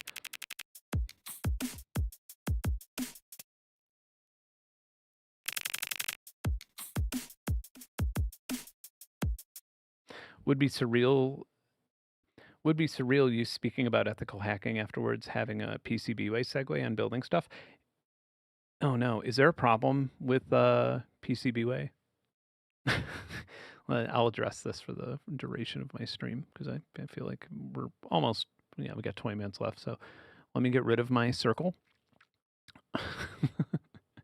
You can't see what I'm doing on the screen when I'm doing it, but it's kind of funny, the little menu I have to go through to get rid of my... Look at that. We're done. Chroma keying? I didn't know I had chroma keying. What? Color correction? What does that do? Cool. Neat correction. The correction is fuck color. All right. Sorry. I see a lot of comments here. I got to get to these. Okay. Is there a list somewhere of all of these free plugins? Not all of these, but there is a gigantic list of free plugins somewhere. If you search like free VSTs, you'll be able to find it probably in the first 2 pages of search results. I forget the name, but there is a massive bank of a list of free things. There's also KVR. I don't know if that's super active these days, but KVR VST is another one that has just a lot of plugins in general. Ben, what is your software setup? Win 11 Fruity Loops plugins. It's Win 11, FL Studio. I have a bunch of different DAWs. Yeah, I mean, I have like Bitwig, Cubase, probably outdated. Definitely outdated. I don't think I've updated in like 2 years. Yeah, the norms. I have Ableton. I have a license and all that, but I don't really use it. I don't know if Ableton's updated, and I don't think they sent me a license update. What was the other one? Oh yeah, okay. So it would be surreal to see you speaking about ethical hacking and afterwards having a PCBWay segue on building stuff. That caught my eye. Is there a problem with PCBWay that I don't know about? Is there something super unethical going on?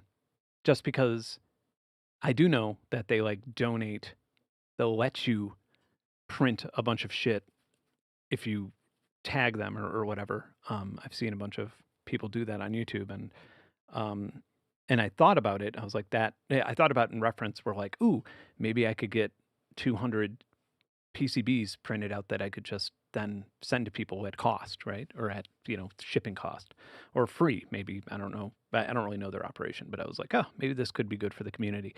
Not so much for like money, but for the sake of, getting a bunch of Wii Spies to somebody or something like that. Yeah, no idea if if there's some sort of huge ethical bullshit that happened with PCBWay, but I have a lot of friends who use it too. So that would be interesting to know, because I'll dump them. Will you drive down to Atlanta and do a video demoing my 2016 Jeep Renegade all stock? No, probably not. And also like Atlanta's like a mile from here, so it wouldn't be. I could even ride my bike over there. I could even walk. You could walk a mile these days, I hear.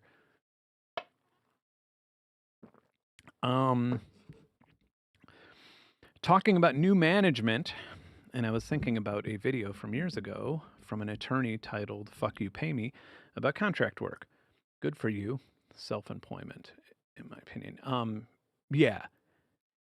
I mean, there's sometimes I feel like there's times where you'll get an opportunity especially at this stage in it. Not so much even in YouTube, but like in music and stuff, where I get an opportunity or something where it would be like underpaid, but I really wanted to do it. And the thing that would stop me from doing it is knowing that doing it perpetuates a system that underpays, and I would, like, it was usually with like some composing job or composing for a game or something like that. And it did end up like compressing um, my scope of work, and it definitely does with like YouTube and stuff like that. But it is really important, and it's kind of funny when like playing shows and stuff. One thing I'll always do, and it's obnoxious sometimes, is when I see other artists who are playing like a festival or something like that. Um, I'll tell them how much I'm being paid and ask how much they're being paid, and like usually it's a very uncomfortable conversation, but it's like, no, it shouldn't be an uncomfortable conversation. I feel like 100 years of bosses have made it, have it's inappropriate to talk about your salary. No, it's not. Like, people, the only person who benefits from you not talking about how much you're being paid for something is the person paying you. Like, an open line of communication with that stuff only empowers you more. Um, PCBWay people are cool as far as I know, but they tend to be a bit bullshit. Not like the Raid Shadow Legends level. Yeah, I mean, advertisers, like, so with advertisers, it's so frustrating. One company that I recently, it's like a year ago now. One company that I almost partnered with on something was ZWO. They do astrophotography stuff. They make really expensive shit. Uh, they for my Christmas and birthday gifts, from family and folks close to me, I asked for them to pool together and get me like a few ZWO things, like not the higher range stuff. And then I spent a buttload of my own money on more ZWO things, like the mount, the actual astrophotography camera, the tracking scope, like all sorts of stuff like that. And it's all kind of like in its own ecosystem, to where you could like connect to the Wi-Fi of the Wi-Fi device, and then that controls everything else. And then you could use an app or your computer and automate stuff, so you could get long star stacks of astrophotography.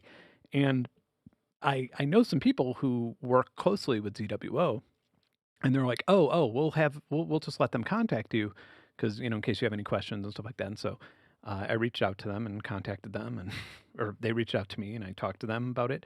And and it was like one of those things where it was like, at the time I was thinking about doing an astrophotography video, which I still am thinking about doing, but I have to get good at it, in my opinion, before I am willing to tell other people how to get good at it. And yeah, and so I did this, and they reached out and they were like pretty helpful, but they were very pushy about like, no, no, no, no, no. So no, no, you should get this really nice camera. Like they offered to send me, like a $3,000, $4,000 astrophotography camera, just the camera that goes on the end of my scope. And I was like, yeah, but isn't that like kind of overkill, like having that high of a resolution? Because my scope, I have like a $1,200 scope or something like that. So it's like, which is, a lot of money, but not a lot of money in that world. And I was like, yeah, isn't this kind of like, won't the limitations of the lens maybe kind of be the bottleneck then? And they're like, oh, well, we'll send you a scope. And I was like, no, I don't need, I don't need your best scope. Like I could get good astrophotography. Like I used my brain when I figured this stuff out, and I decided what would be a good limit for me. And then they're like, well, okay, well, we also have this new controller, this like Wi-Fi thing, and so they're going to send me like a mount, a scope, a camera, a controller, all this shit, and then they wanted to send me like a monochrome camera that I would hook up to like a filter wheel, and I was just like, hey, hold the fuck on. I've only been doing this for a year. I am not at the level where I could be taking different frequencies and blending them in software, and doing like the calimation. I don't even know what it's called. Calimation. Collimation. I can't, where I'm doing the collimation of like where the stars are and where the colors are at what time. I am nowhere near that. I'm just stacking shit and making sure that the stars aren't streaking. That's where I'm at right now. And I had to keep like saying no to all this expensive shit that I would have otherwise really, really wanted. And I said yes to like a few things, where I was like, okay, yeah, this new controller seems like a good idea, because right now I have a wire mess, and if I'm making a video, that probably looks like a headache to people, and it would be nice to say, hey, get this one, and then these things, and for under $1,000 you could be taking this nice these nice star pictures. And so anyway, they sent me a contract. I didn't even know there would be. I thought this was literally like, we're just going to send this to you. They sent me a contract that said like, you need 4 TikTok videos, 3 Instagram reels, this and that. And I was like, hey, well, first of all, I don't really want to. I told you from the beginning, this isn't like an endorsement or a sponsorship. Like if I'm already using this stuff. I just wanted to, get in touch about some issues I was having.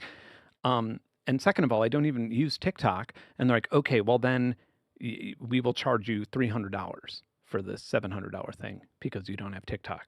And it was like so streamlined and gross that I just like, broke things off with the company. And I don't know. I don't even know why I'm telling this story. But that's like a good example of like trying to do it ethically. And the companies just don't they just send you a script and they're like, no, no, no, you read this to people. And it's just so bizarre. And so, yeah, things like PCBWay and other sponsors, they literally give you a script where like, well, I don't know about PCBWay, by the way.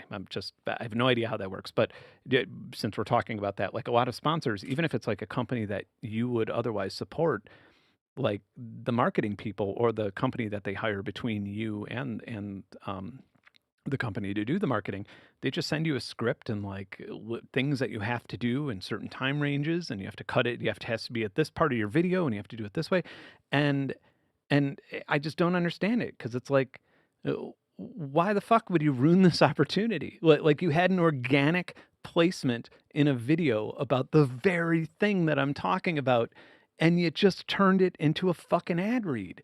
Like everything else. Like I might as well be talking about BetterHelp at that point. At that point, I might as well just take a fuckload of money and talk about a VPN or something. It's like ridiculous. I just don't get it. I don't know. Oh, we heard the script when there was a Mac Studio AI cluster going around to different influencers. Yeah, well, it's a thing in the audio world too. But one cool thing about sorry, I'm reading these chats. I've got IR modded DSLRs from Koari Vision, but I haven't done anything with UV. Oh yeah, I have a full spectrum Canon R1 right here. I'm very into it. I modified it myself. I'm very proud of myself for. um, yeah, it's silly. It's just silly to me. But one thing that I really like about the audio world is that Output, that company, who like I know the CEO, like it's not there's nothing nefarious about the company, but they hired a third-party marketing person, and that person reached out to me, and Jeremy Redmeans Recording and Venus Theory and all these other people reached out with like very detailed, like you will say this, here's how much money we're willing to pay you. And some of the stuff actually like was violating FCC rules, or sorry, FTA rules for influencers. And I pointed it out to this person who emailed me, and they kind of pushed back. And then, yeah, I believe we just posted it on like Threads and on social media. We just posted the whole contract, and we're like, hey, fuck this. And I believe they fired the company. Like, but I do like that in the audio world, people are a little bit more onto that shit. Like they're not as they know when they're being sold something, which is nice. Yeah.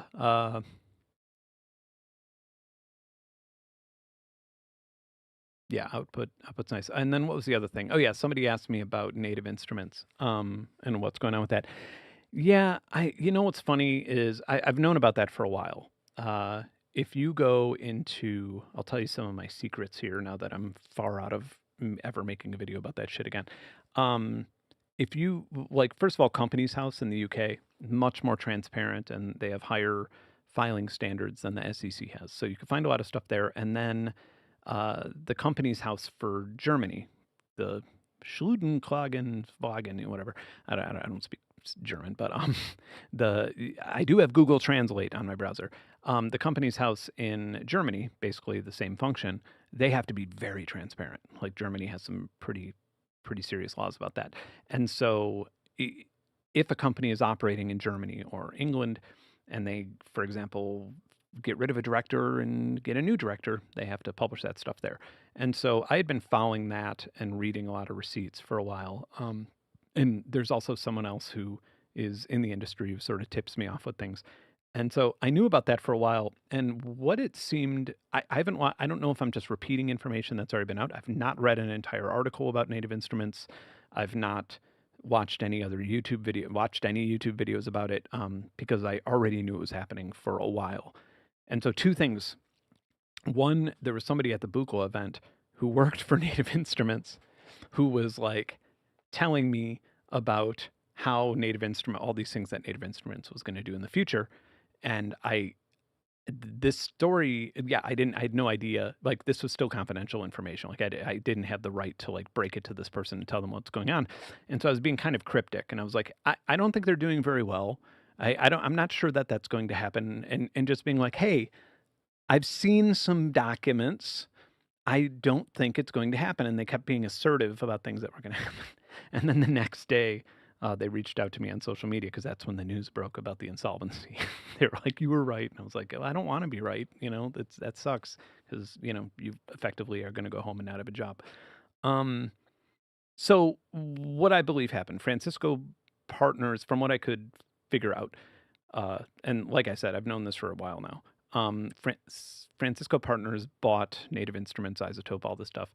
They took out weirdly, since it's this large investment fund, they took out loans to buy it. They didn't buy it with their own capital. They didn't sell a company to buy it. They were just kind of like bloating on low interest rates when COVID happened. So 2020, 2021, VC interest rates were next to zero. Everybody was getting a very good deal. Everybody was getting funding for everything. So they got funding. They got funding that had multiple sources for a lot of it coming from a bank to buy Native Instruments for probably 3 times more than it was worth, maybe more than that. And it lost, I don't remember, something like $100 million. It depreciated something like $100 million in the first year. It was like one of the worst investments I've ever seen in my life. No brains whatsoever in that investment. They bought it at the end of 2020, where Native Instruments is saying, "Look at our fucking growth, man. We're doing so well. We just converted over to subscriptions, and that's working really well."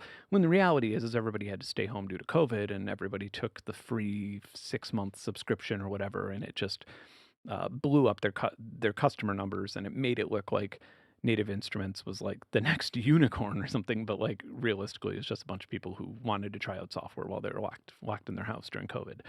Um, and this was kind of a big thing. This is one of the reasons why the music tool industry is suffering right now. It's still suffering as a result of like people not realizing that the growth that they experienced during the pandemic was related to the pandemic. They thought it was related to their awesome business strategies and tools. So anyway, Francisco Partners buys it for way too much money under the idea that it's growing at some sort of crazy exponential rate, and then interest rates go up as it's not like a mortgage where you have the same interest rate for 30 years. Interest rates go up after a couple of years, and then they default on the loan. Like, they literally can't pay it, and so they just let it go, and then the bank absorbs Native Instruments along with some other things, then pulls it up, and then I don't know if this has been reported yet, but from the information that I saw, it looks like either partially or completely Bain Capital is like buying up this soup of companies, and then I don't know if they're going to resell it or if they're just going to like bankrupt them all. I'm not really sure what's going on. So that is where we're at. Mitt Romney's hedge fund is owning what's left of Native Instruments. Yeah, it'll be interesting. So it's hard to even say how much it's worth. It's not like it was like insolvent and then bought out or something like that. Like, their insolvency is almost like a soft landing after it ended up in this soup after being in default for so long. So technically they've been insolvent for quite a long time because they haven't been able to pay their own bills.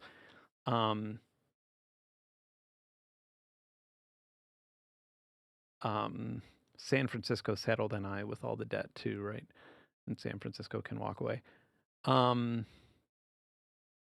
Yes. Yeah. I mean, there are consequences. But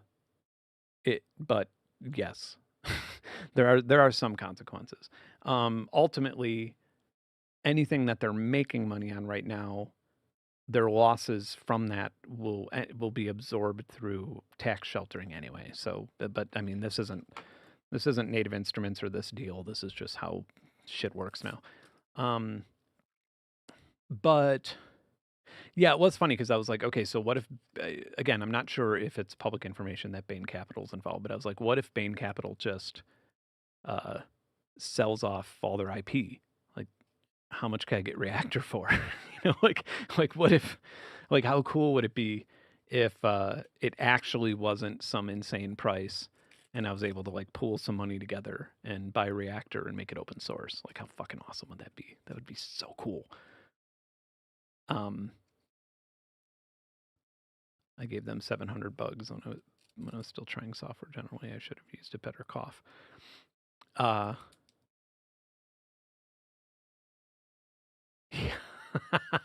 I mean, Rolly survived, so anything could happen.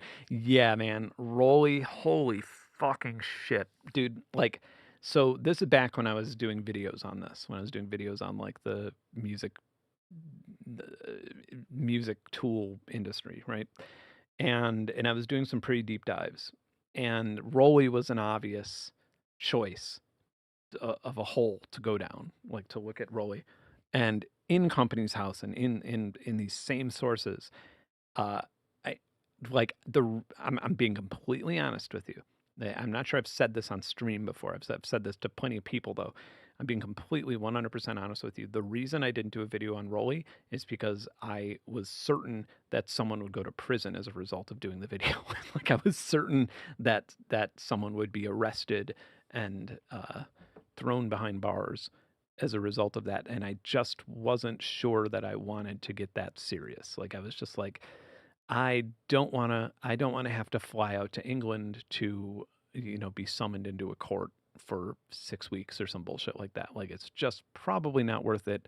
Maybe we should just plug our ears and move on and make music. Um and the title for the video was Rolly, Where Money Goes to Die. That was literally my title for the video. Yeah, I mean, in that, if you're curious enough, go to Company's House, go to the UK business standards and business filing website. Go to the German equivalent of that and look up Rolly, and you will find loans um, to random people with no interest or no terms that just haven't been paid back. You will just find millions of dollars just plopping into nowhere without it being filed, with it being filed completely incorrectly, which is almost certainly fraudulent to some extent. And yeah, and it could be just like the worst, most guilty looking set of accounting errors and filing errors that has ever been made. But if you look at like the company at the time, I mean, Rolly, they went out of business and then they started that new company and then they had the Kickstarters and then Rolly was back, and it's like each time this transition happened, like tons of money just vanished into thin air. um, yeah, I don't know. But anyway, that's the Rolly thing. I don't know. I've never liked their products that much anyway, though. And I'm not like saying that out of some bitterness. They just I had like the little keyboard thing, and it literally just felt like a sex toy. Like it just felt like I was like touching a fake vagina all day or something. It was like very. I didn't like it, and that's the only thing I could compare it to, because like because I have tons of fake vaginas that I poke at all day. No, like I can't compare it to anything else. And maybe that's the thing. Maybe if we had that texture on more things, maybe if like a car's dashboard was that like soft, rubbery, weird latex shit, then maybe I would be like, nah, feels like a dashboard. But yeah, and and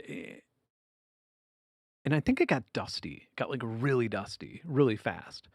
And so I threw it in the garbage. Like I was just like, I don't. Yeah, I remember hooking it up, and I had to like sign up for an account with something on my phone to like, and I was just, yeah, I was already like super mad.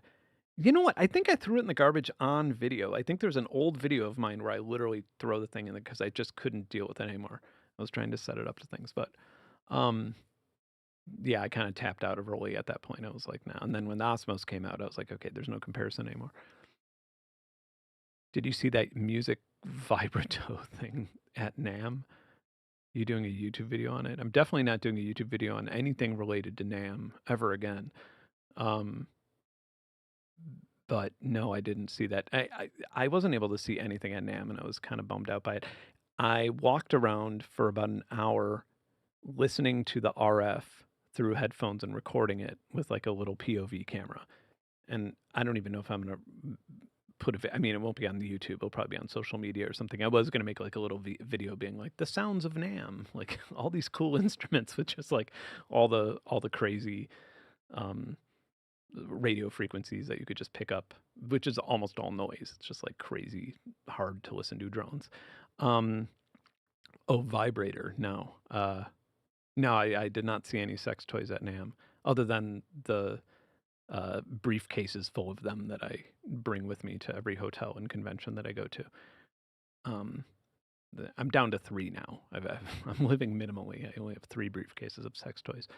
Uh, no, yeah, I didn't get to see anything. And then where it really broke my heart was the Buchla event because I was just so busy with the experiment I was running, and there was so much cool stuff. I remember like looking out, like running this experiment for 2 days, 2 long days, and looking out the window and just looking at like all these synths and modules and cool stuff. And then I did break out for like 10 minutes, but the thing is like anytime you go up to a booth, then there's this sort of expectation like, oh, well, we'll give you one if you want to do a video. You know, it's this kind of, I don't know. I just kind of wanted to, like, in a perfect world, I would have like snapped my fingers and every single person there would have disappeared, but all of the gear would have remained plugged in and I would have been able to walk around and just play with things. That would have been amazing. But yeah, I'm in that place where I can't anonymously walk around at a convention like that, but not quite the Michael Jackson levels of power where you could just snap your fingers and make everybody go away and leave the gear there. But one day we'll get there. Need a few 10 million more subs for that to happen. But yeah, no, the Buchla event was it looked like such a rad event. I was actually kind of in a bad mood because I couldn't spend more time playing with the synths. I was just kind of salivating at everything. But I probably would have spent way too much money on synths that I don't have time to play with if I did. So, uh, yeah, CES. I have a friend who went to CES and was given a sperm microscope. So that tells me how where CVS is, CES is at the moment. Just like a little sperm microscope. Not really sure why anybody would want one, but yeah. Uh, everyone but the one who shall not be named. Yeah. Oh God, I didn't. I don't have any on me right now. They're in the other room. I printed out a bunch of stickers that operate as Behringer logo covers, or really any logo cover. But yeah, I'll post them in the Discord. I still have some. I thought they would be given away, but like a lot of people didn't get the joke, but when it was explained to them, then they wanted a bunch. But yeah, they're pretty funny. They're pretty nice. The new Jacko documentary is illuminating. I'll have to see that. Um, Bass plug. Was it you or Venus Theory uploading that face filter NAM video? That video was the NAM video. That was me. That's what I used to do at NAM. And then I also have, God, I think it was when I did the Poly and Play or Tracker. I don't remember which one. Tracker Mini or Play. One of those videos, because in those videos I would like travel across the country and then like make music to the footage. And one of those videos I walked around NAM with a high-speed camera, not like a million frames a second or anything, but like a high-speed camera, and then also around the Vegas Strip. And and it's funny because I was just looking for this like 2 weeks ago. I had this machine learning script that randomized people's faces, which was like the creepiest thing. Like every frame, it was a new face. And I don't remember how I made it. I like remember nothing about it. I just remember it was a big pain in the ass, and it took like days to it took days to encode. But yeah, it was a lot of it's like one of the creepier, cooler things I've ever done on the channel, visually at least. Yeah, Michael Jackson probably didn't have 1 million subs. We need more Venus Theory collabs. Well, he's trying to move here. He's trying to move to Atlanta. Yeah, and it's funny because he's a busybody. You know what's funny that I realized? Someone else pointed it out. Somebody was like, "Yeah, Cameron's your ride or die," and I was like, "Yeah," and I was like, "He really fucking is."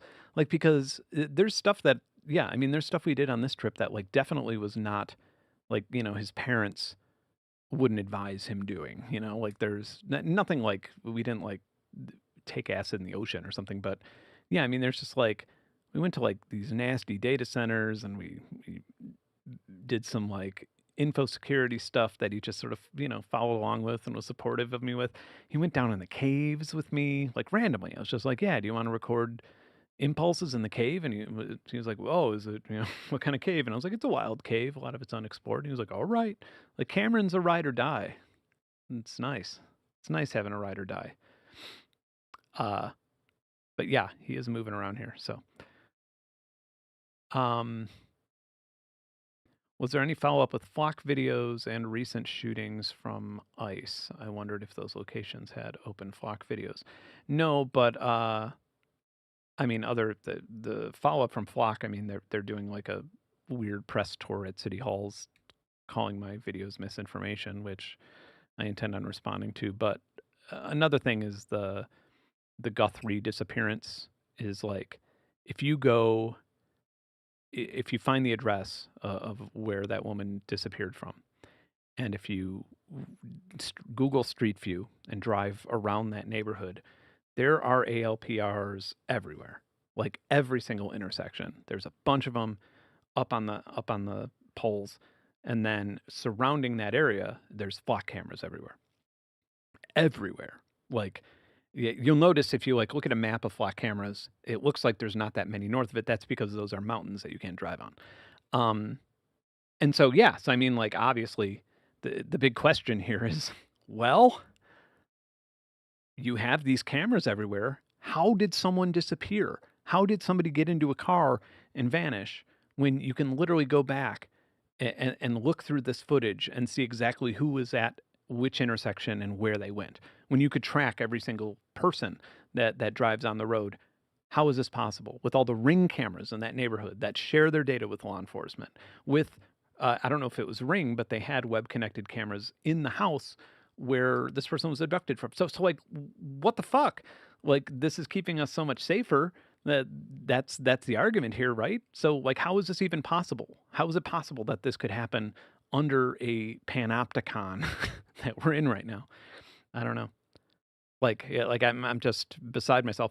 And yeah, if you look at my Instagram, I posted a video of the sheriff, the Pima County sheriff, um, or somebody from the Pima County Sheriff's Department is basically asking everybody for help, asking people to send him photos and videos, and then going off on a tangent about people's expectation of privacy and how people are mad about AI cameras. like, dude, do you realize the press conference that you're having right now while you bring this up? Like, this sort of devalidates every argument you've ever had about this stuff, and you're using this moment to complain about people. Anyway,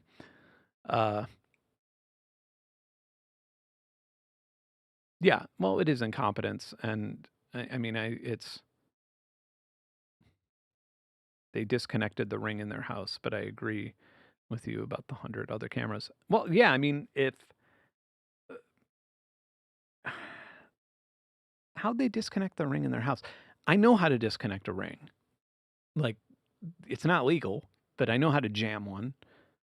I know how to, yeah, I mean, I know how that works, but something tells me that this criminal didn't jam it. Something tells me that this criminal didn't use a multi-frequency jamming modulation device for this. Something tells me that it probably just wasn't working the way it was supposed to, or maybe it wasn't set up correctly. But yeah, I mean, there's no reason why that should happen. They run on, most Ring cameras run on batteries, but whatever. Yeah, the whole thing is just ridiculous, and I hope, obviously, I hope that the woman gets home safely, but like, yeah, all this talk about flock, and then something like that happens where you're just like, really? Like all this, millions of dollars of surveillance infrastructure tracking every single citizen, and you can't find this fucking old woman? Are you kidding me? Like, guess what? It doesn't work. Guess what? You should have maybe had better trained officers, or more staff on your department or something like that. Maybe you should have spent the money in a smarter way instead of giving it to a tech company. They could have disabled it before they broke in. Yeah. So the way I like how this is my mom. Everybody, just I'm answering this question for my mom. So like right now, the things that I could do, for example, like if I were to go up to a Ring camera to my neighbor's house or something like that, one thing I could do is I could scan. There's a couple different devices I could do this with. Like I actually have one right here. I could take this and I could scan all of the Wi-Fi access points, and then I could see the clients that are connected to those Wi-Fi access points. But it would take about, with a Ring camera, it would take maybe 5 to 10 minutes of scanning in the vicinity of that network to be able to see the clients, to be able to see the Ring cameras.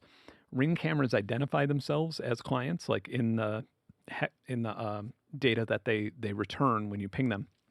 They do identify themselves as Ring cameras. So, which is stupid, but they know what, most things like that don't, but Ring cameras do.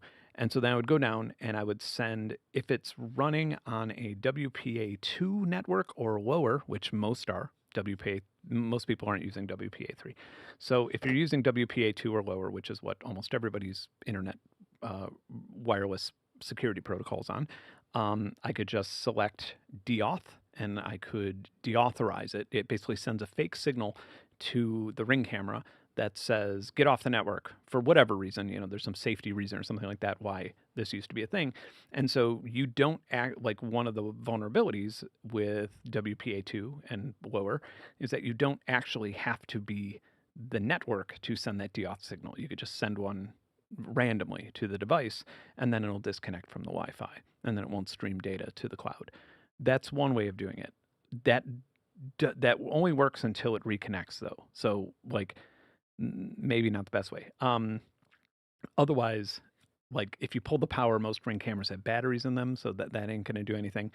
What you really could do, other than like shining infrared at it or something like that, the best way to do it would be to jam it. But jamming it is not easy. It's not like you can't just like buy a jammer on Amazon. Like, it's like I have a jammer. I have a few of them, like for research regarding drones in Ukraine and stuff, and they're big. I mean, they're big devices that are super power hungry. It's not something that the average person is going to have access to, at least unless they have the knowledge to build or customize it themselves to cover that frequency spectrum. Does that answer your question, Mom? If anybody wants to break into a house with Ring cameras, let me know. Give me a cut. But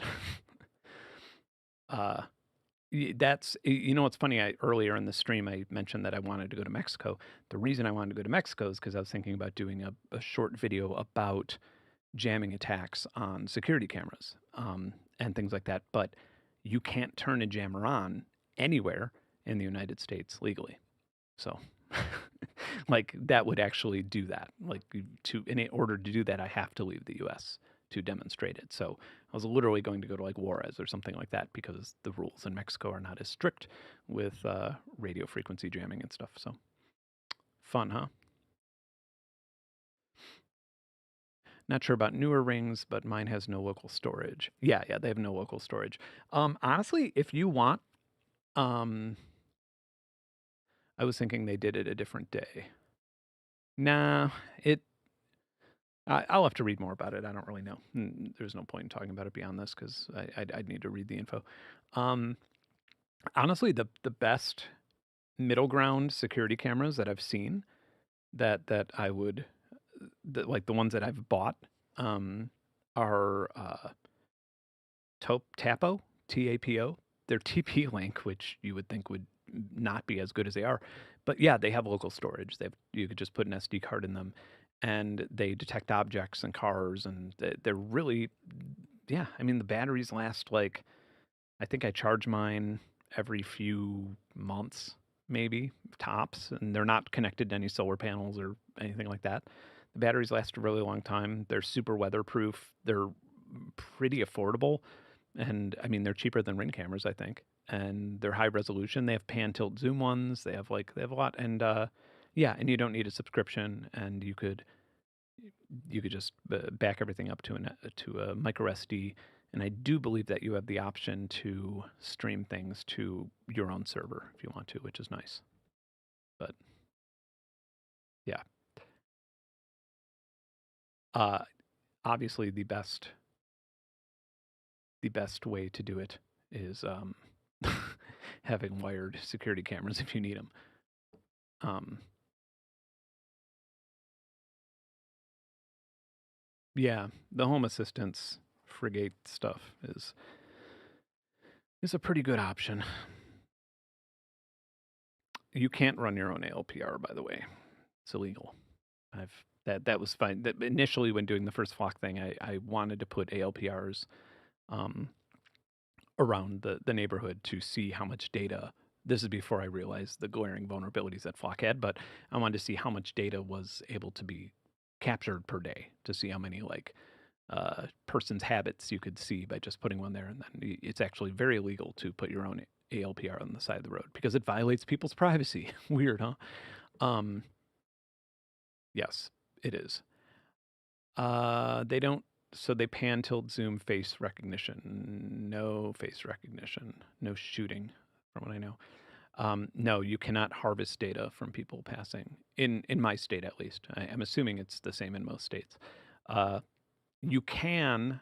It is interesting though because like if I flew my drone over a busy road and just left it there for 30 minutes, I think it was like 40 minutes of runtime or something, and just left it there for 30 minutes and then like ran it through Recourse Scout or something like that, or YOLO, and just harvested all the license plates. I think that is legal. I think it's just, yeah, I'm not sure where exactly it is determined illegal, but if you made your own little flock camera and put it on the side of the road, you definitely would get a visit from the police. Maybe not, and maybe it's too like obscure of a law where they wouldn't realize it was legal. Maybe they would just think it's a flock camera. But isn't drone illegal in the public areas? No, it's illegal over people. I believe it's if it's within some. There's a whole list of laws, but no, it's not. It's not illegal in public areas. Yeah, there's a lot of open and public IP cameras you can access around the world. Yeah, there are. And although one thing that I've been seeing is some people have reached out to me about wanting to do their own research with ALPRs, with like building their own out of like Raspberry Pis and Raspberry Pi cameras and stuff. And like there is a pretty big difference between between ALPR hardware and just like hooking a webcam up to a device. Yeah, there's like if you just grabbed a Raspberry Pi and a camera and had it set up to do OCR and put on the side of the road, or even just had it go to like an ingest server that did the OCR there. It's just like the way that they record the plates, it would be too streaky. Like you have to have a really high frame rate because think about it, you have like cars going like 45 miles per hour even in the daytime. So you need to shine some IR and get the reflection back, or you need like a really wide aperture, and some decent autofocus and like low ISO noise and stuff like that to be able to get a 1/800th of a second or faster frame rate reliably, um, over and over again with every vehicle. It's actually pretty technically complicated, but like I would say if you wanted to test that yourself, if you want to test that yourself, and if you wanted to like dig deep and explore, the Motorola Vigilant Solution cameras, the ones that used to be or are and used to be as well, mounted to police cars, are available on eBay for like $30. I believe, like 30 to $50, something like that. And those are legit ALPRs that have IR blasters and proper narrowband filters to like capture the text and everything. But yeah,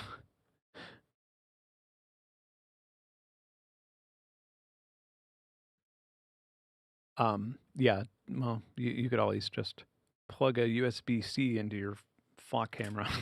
Just have your own ALPR. Uh, how well is your plugin selling? I don't know. I actually don't know. I know it's doing well. I know it's like there are no complaints. They're like nobody's reached out to me and they're like, hey, could we make a little more content on this? I think it is selling just fine. So that's good. And I know that there's another project that's, in the works, and that's literally the only thing I talked to them about. Yeah, I met with the Lunacy folks in LA and had a quick chat with them, but yeah, I honestly didn't ask. But I feel like it's one of those things where if it wasn't selling well, I would probably hear about it or have some sort of request for a meeting to discuss why it wasn't selling well. So that's good. Turn sideways or let rolling shutter help with one direction of cars. Most of them are global shutter.